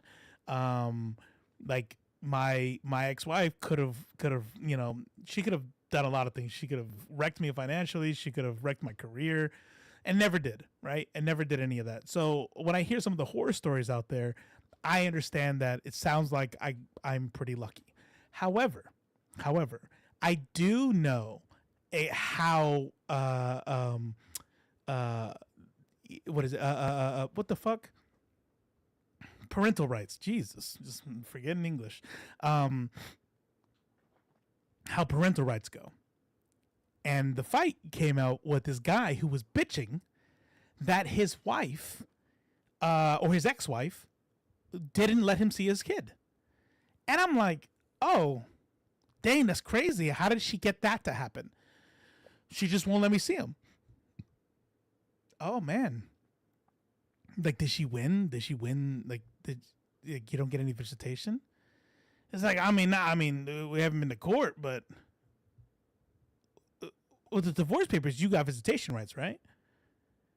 He's like, well, yeah, but she doesn't let me. Like, so why do you go to court?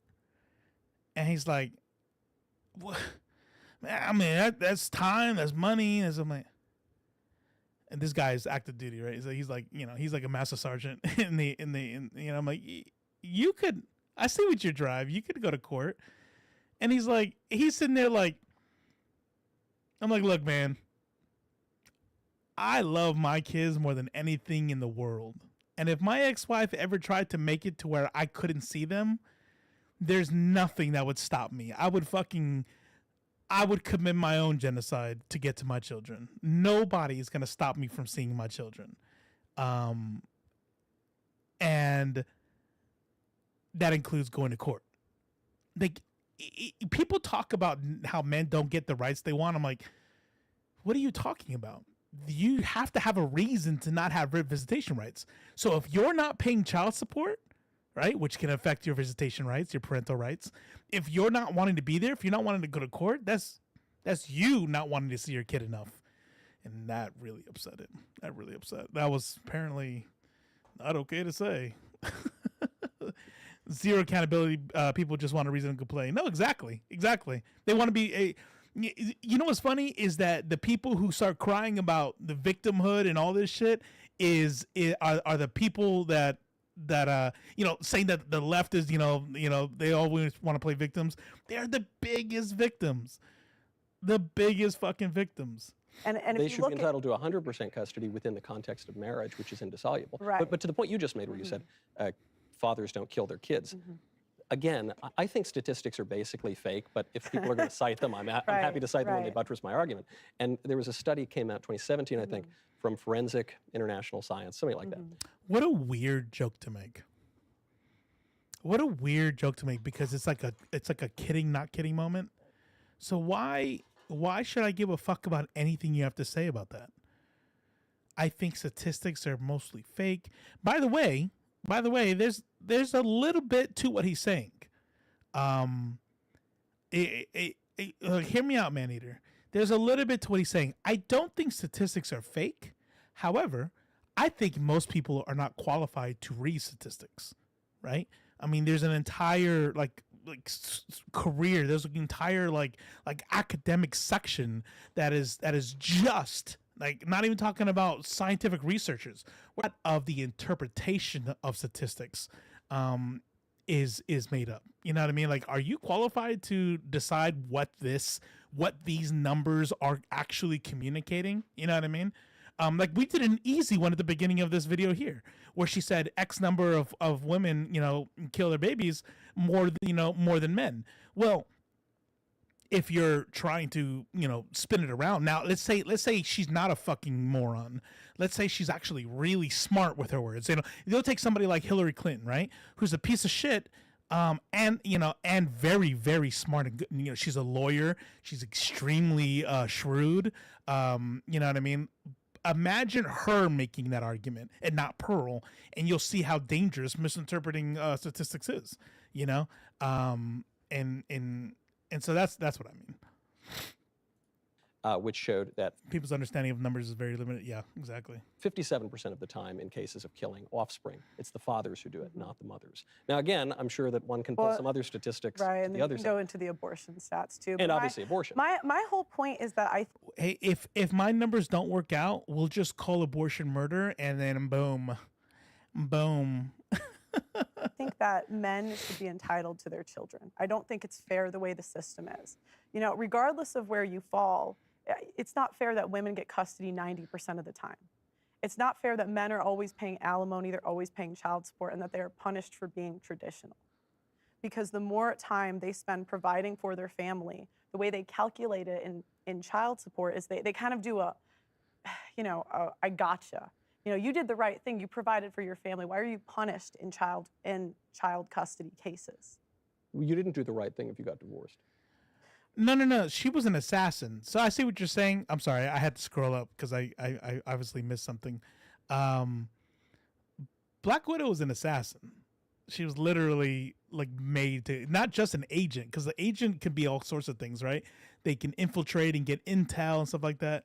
Her entire upbringing, that whole girl group she was in, was literally to kill people. She was an assassin. Right, but it's filed by women 70 to 80% of the time. It goes even higher, actually. And that's... It goes even higher. So if women are, college educated. If women are college educated, but I guess this is the key, Pearl. To me, this is the key, because the liberals love to say, see, college-educated women, they favor liberal policies, which is true, but I don't think that college education signifies a particularly strong education. Okay. To me, it's clearly a sign of liberalism. So then, I don't mean to blame the victim here if I'm talking about the men, but it would seem to me if you don't want to get divorced, not marrying a liberal woman is a Okay, let's find something more interesting. good place. I don't know exactly what you mean by it. Okay. Do you think men should have standards? Yes. Do you think it's okay for them to want a woman that's in shape? Do you think She's talking about college-educated women. Is that what, no? it's an okay standard? Yeah, it's good. Okay, a girl that's religious. Would you say that's good? He said that just because you're college educated doesn't mean it's a lot, and you shouldn't be marrying a liberal woman anyway. So blah blah blah blah blah. It's dumb shit. It's stupid shit. Good. Okay. But that's not the majority. That's not the majority. So what are men supposed to do in the meantime? They're supposed to convince the women to get in shape and get religious. Good luck. I've done it for a year. Good luck. You haven't had, but maybe the men would be more persuasive than you would to these women. Good luck. I don't know. Did the OnlyFans models quit that you interviewed? I don't know if that, I've only interviewed a few on whatever. But no, they're on the shows. That's the point. There's actually, I mean, miracles happen, but I wouldn't bet on it. There are a couple gals. There are a couple gals who've written into my show, not from the Whatever podcast, but who were watching my show, and really watching in the member block and everything, who were both like online pornographers to some degree, and one said she was going to quit. I kind of lost track of her in the show. Another one quit, had a major conversion, and what a wonderful evidence of the glory of God. Was it the one on Twitter? Yes. Oh God. Yeah, her OF link was still up. So a lot of times. Someone said that was true. I post. You would agree that men, in general, should not date women that had OnlyFans accounts. It's not ideal. But okay, I don't think it's you can't disqualifying. definitively. Oh wow! So. Wow! What's happening here? Michael Knowles says that it's not disqualifying to date somebody with an OnlyFans account. That's interesting. I mean, no points. Still a piece of shit. Still, jump off a roof, but still interesting. Definitively say that a woman. Okay. I don't think it's disqualifying. I mean, well, I think you're going to have a tough time selling guys on that. I'm not convinced of it. I mean, to quote St. John Vianney, the saints didn't all start well, but they all ended well. So I wouldn't recommend that people get involved in porn in any way. Okay. But there's also, on the men's side of things, men are in a little rough shape because of our modern culture too. A lot are addicted to porn. A lot have hooked up with a lot of people. A lot of kind of indulged perversions. See, this is where you got to be very, very careful here. All right. So check this out. There is an aspect of Christianity that you could kind of massage in a way that makes it to where like, oh, wow, that makes a lot of sense. And, oh, that's good. Yeah, you're right. That is healthier and yada, yada, yada. Right. But it's always done in the guy. It's done to mask what the real intent is. And that's control. Right. And so when you hear him talk, he's talking in like, make no mistake. He is a Christo fascist, right? He wants a Christian government. He wants to make homosexuality illegal. Divorce is illegal, right? He is a piece of shit.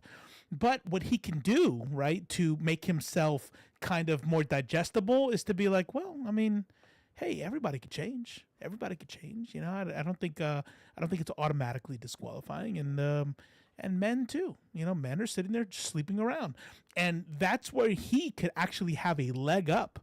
All right, take care, Rough Rider. Oh damn, 4 a.m. Yeah, take care. And that's where he can have actually a leg up on people. I'll tell you, he can have a leg up on people because it's like,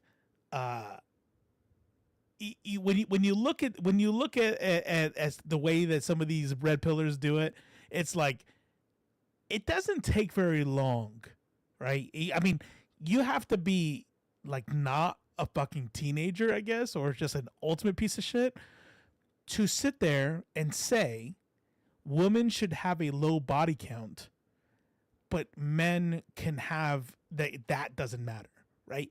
I think that doesn't last as long. As a person matures. Michael Knowles' position is a little bit more insidious because what he'll tell you is it's also bad for men to have a high body count, which goes in the wrong direction, right? So like if you're me and if you're like anybody who's sex positive, it's like your body count does not determine your character. You know what I mean? There are people with low body counts who absolutely will fucking cheat on you. Trust me, I fucking know. You know, it's like there are people who are not OnlyFans workers. There was a interview with this on one of those things that was talking about like how many people you slept with, and she slept with like under 5, and she was on OnlyFans. You know what I mean? Like one has nothing to do with the other. And so I'm saying, who gives a fuck about your body count? Either way, Michael Knowles will twist it and go, yeah, you shouldn't have a high body count. Nobody should have a high body count because that's not the way God wants you to live, and blah, blah, blah. You know, and I think it gets a little bit more dangerous because I think that will affect more people long term. And things like that doesn't make them particularly marriageable either. But why is it whenever we say something about the women, we have to say but men? Well, because it's an observable fact, and marriage involves men and women. I know, but all I'm saying, you know, Michael, all I'm saying is, don't date. Like, it's just crazy sometimes. I get so curious because I say, men shouldn't date women that used to have OnlyFans. Like that shouldn't even be an argument. So what happens to those women? You just kill themselves? They just be like, because they should be married, right? They have no worth outside of marriage and having babies. So what happens when you were young and you had OnlyFans, like in her world, in her worldview? You know, what are you supposed to do with that? No, I don't know. I mean, again, it's not ideal to have. You wouldn't date a woman with an OnlyFans. Well, I wouldn't date any woman now because I'm happily married. No, but if you were single, right? You wouldn't do that. It would be an obstacle. It would be an obstacle. It would be such a big obstacle. It would be an obstacle. obstacle. Do it. But that's the problem. Like I interview guys that are dating a girl for 6 months. They find out she used to have an OnlyFans account. These are real things that happen. Sure. Yeah. It's not ideal. Though, frankly, I'm again to your point. I've been out of dating for a long time, but these days, can one find? You want to give advice to men, but you know, should they or shouldn't they? What is marriage for? Like, what's the point of it? So, what's the point of marriage? I think that the point of marriage is. Oh, I know. I know you would. I mean, it's to create a union. It's supposed to, it's supposed to be you are submitting to your husband's authority and you're creating a family. And creating a family. Yeah. Yes. Family, So it's forming a union with certain roles and a structure, and to create a family. And do you think that's how it's being used today for the average person? For the average person. Yeah, it forms a union. It creates a family. The average marriage is 7 years. Yeah, but it's a union. But I mean, I think there's more to marriage than what you described, but I think that those are some basics. The average marriage is 7 years. Right, but that still forms a union and often creates a family. That's what you're talking about, the struggles. Right, but it's supposed to be for life. Not for now. I agree.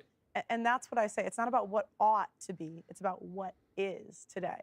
And right now, a man cannot have children in this country and not be signed up for the state contract. So but that's always been true. I think, but my point is, why can't we change the laws first? Because we live in time and space, and you'll die alone without having had kids and without having Why? the rise of a family. Why? You guys are one of the most influential media networks. We are. And we're very persuasive, very powerful. You guys are. And yet we're not changing the divorce laws. Try as we might, it hasn't happened. No, but you guys barely cover it. I talk about it all the time. What are you talking about? I talk about marriage on my show probably every single day. Right, but when we talk about specifics, I was talking about the tender years doctrine. She is really bad at this. How is she popular? This is what I'm talking about when we start talking about like there's just no substance for what these people like. No substance to you just gotta hate the left. That's it. And they're in. Cause she is so bad at this. Like, he's a piece of shit, and yeah, like you said, Man-Eater is he's good at being a piece of shit, you know? Destiny is a fucking Zionist, fucking genocide supporting piece of shit. But he's good. He's good at talking. He's good at, there's people who are entertaining, and it's like, all I have to do is say women suck and be a woman too. And incels are right. It's like, what? Men will walk away. So let's establish men won't listen to Pearl, as you just said. Let's establish that you think men ought to make their own decisions. Yeah. We've long established.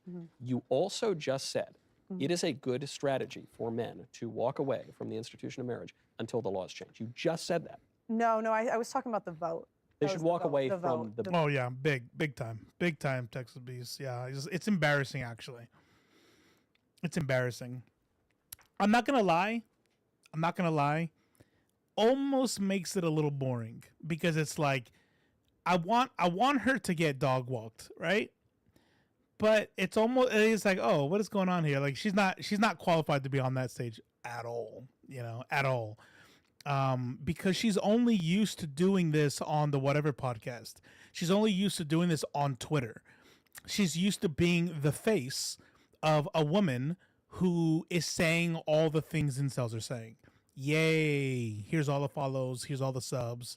And then people that are going to fund her documentary and stuff, they want to make money. Everybody, it's just a money-making, it is a grift. It is not due to skill, And this is like kind of embarrassing to watch. And you know what though? Here's the deal. When you say I hate to give it to him or I hate that I like that I'm dog, I actually do hate how this is going. Like, and when I say I mean, I actually do hate that. Not in a weird like, I hate that I hate that I'm that he's doing so well. Like, I hate it because what it does is, remember what I said about the dangers of how he's talking versus how like Fresh and Fit talk, right? Because you can outgrow Fresh and Fit easily. You're not going to outgrow this because this is more principled. It's just that his principles are shit, but it is principled, right? And watching this dog walk her, it makes him look that much better. And so now somebody watching, somebody who is probably fallen off, somebody who is starting to outgrow Fresh and Fit, sees something like this and goes, man, I was like, man, those 5 years ago, I was an idiot. I don't know why I like those guys. This guy's the truth. Watch how well he talks here. It's dangerous. It's dangerous. I really don't like how well he's doing because it makes him look way too good. Voting. The ballot box. That was the ballot box. I said. So at the very least, we've. I said that's a strategy that men can do. A good strategy. But not just a bad strategy. I mean, how else? I mean, what have conservatives succeeded in conserving the last 50 years? Not so much as the women's bathroom, I guess. but so you're asking them to get on a team that's losing. Right. I mean, that's what Whittaker Chambers said when he left being a communist to become a conservative. Right. He thought he was joining the losing team. And maybe that's the case. I mean, in the long run, we're all dead, and the world's going to fall to pot, and then the second coming will occur. But that's not an excuse to avoid doing what is just and good and right, and in line with our natural desires. But it's not unjust for men to not want to have children.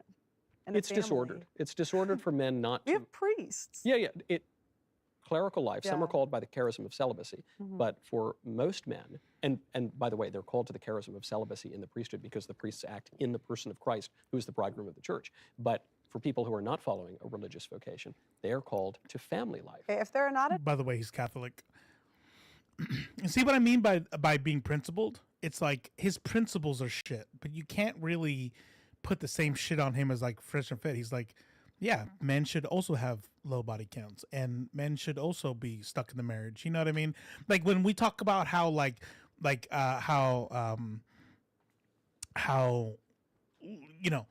so you shouldn't be able to get a divorce. Women should be able to get a divorce, right?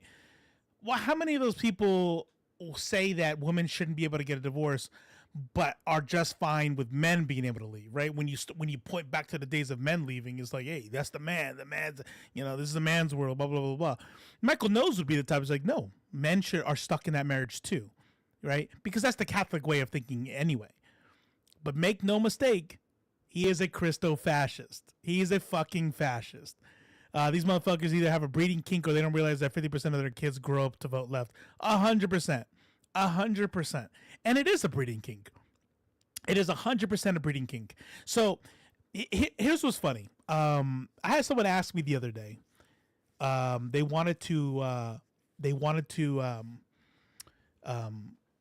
give advice to their friend because the friend's husband, they're struggling to have kids, and the friend's husband, they thought maybe he should go get checked for his sperm count. And I found it very odd because they asked me, is that offensive? Would that be offensive? And I remember thinking, I'm like, why would that be offensive? Because to me, I'm just like, that's a medical issue. You know what I mean? Like every time the husband goes upstairs, like his chest gets tight and it hurts. To say maybe you should go get your heart checked out, that's not emasculating. That's not like, yeah, go get your heart checked out. So if I'm trying to have a kid and I can't, and we're not having kids, what would be the problem with checking your sperm count? That doesn't make any sense to me.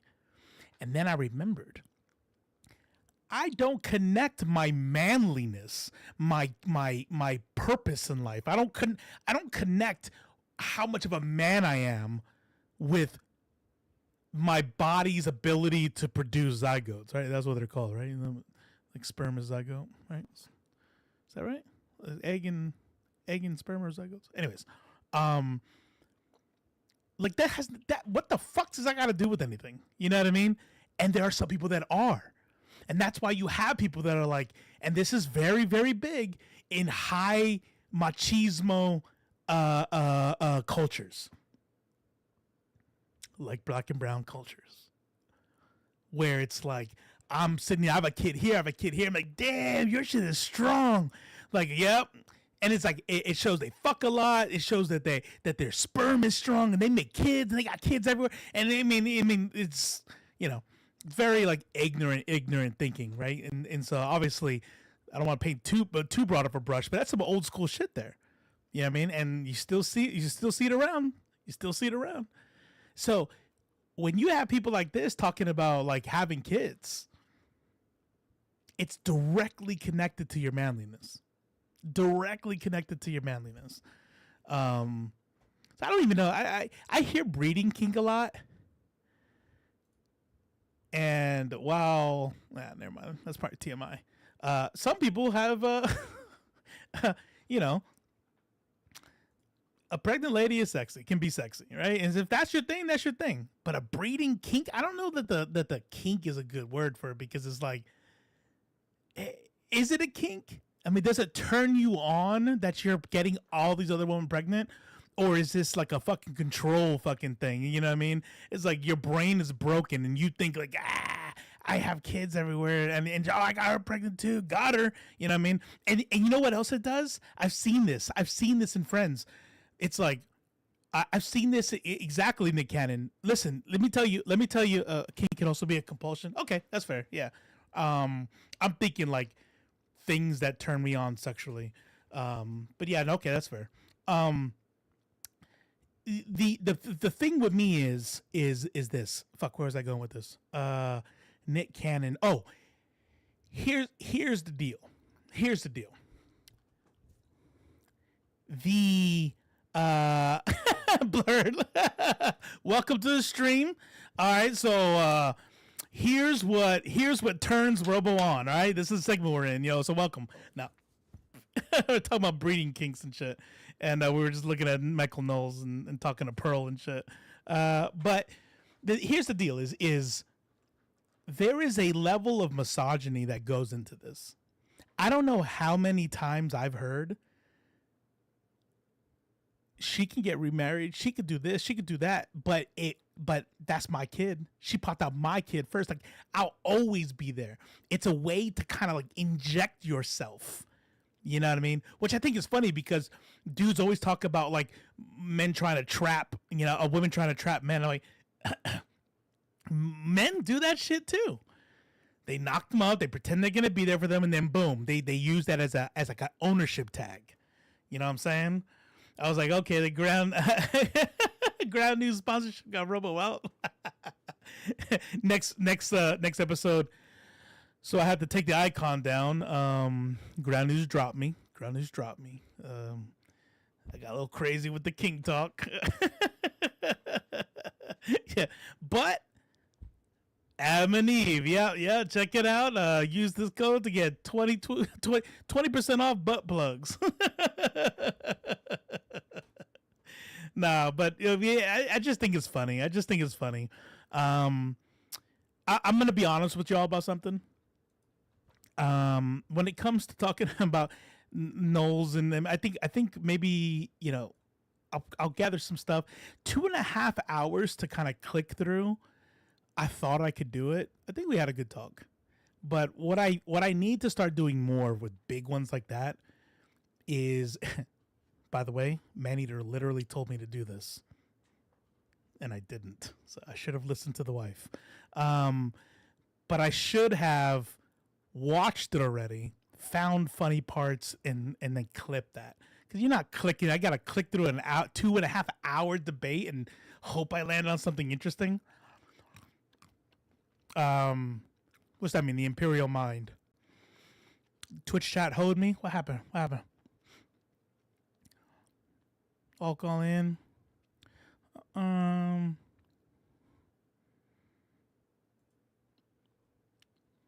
What happened? I missed something? Deleted half a message I was okay. All right. What time is it? Where are we at? Oh, 3 hours. All right. I didn't make it. Anybody have parents that say, "Oh, you're eating with your eyes"? Anybody ever heard that you're eating with your eyes? My grandma used to tell me that. Like, you stop. You're eating with your eyes right now. And I did that with topics. I'm like, ooh, I want to talk about that and that and that and eyes bigger than your stomach. There you go. That's it. That's it right there. That's it right there. And I did that with topics. Didn't get to Debates Sneako. Didn't talk about the TikTok ban. What was I doing? Who deserves the Latino vote? John Leguizamo. Confederate History Month? Man. You know what it was? It was the Israel videos. I spent too much time on the Israel videos. Kinky talk, yeah. Talking about kinks. Messed it all up. All right, but I'll tell you what. It is Nerds of Culture Eve. Yes, right? Is it? I don't know my days. Is it Wednesday? It's Wednesday, so it is. It's Nerds of Culture Eve. And I didn't stream Monday or Tuesday, so for sure there will be a stream on Friday. Friday's like, if I streamed all week, Friday's like the one is like, if I feel like it, if I'm feeling it, you know what I'm saying? I don't ever want this to make it feel like work, you know, but there is work you got to put into it. And having not streamed Tuesday and Monday and Tuesday, for sure, Left Face will be back on Friday. Tomorrow I won't be on this channel, so if you're just now seeing me, if you're sneaking or you're lurking out there and just listening, tomorrow I'll be on the YouTube channel Blur Without Fear, that also simulcast here on Twitch at Blur Without Fear, for the podcast that we do with Just Chris Cypher, called Nerds of Culture. And yeah, we'll be talking about some shit. So hope to see you there. And then on Friday, right back here, 7:30 p.m. Eastern. Again, check out Grad News. I'm gonna start working on that tonight, maybe. I don't know. I started Fallout 3 and it's all modded up, so I might be playing that. But I'm gonna make a little ad for Ground News. But you know, if you want to get some dope ass news and support the channel, use check.ground.news/leftface for 15% off your subscriptions there, and that'll help the homie out and help out Ground News, which is doing good things over there, letting people know where their blind spot is and letting them know how the way right wing headlines look versus left wing headlines. You got to see how that shit works and how the information war. These topics we didn't get to will be talked about on Friday. That said, I appreciate everybody coming through, and don't forget to hydrate.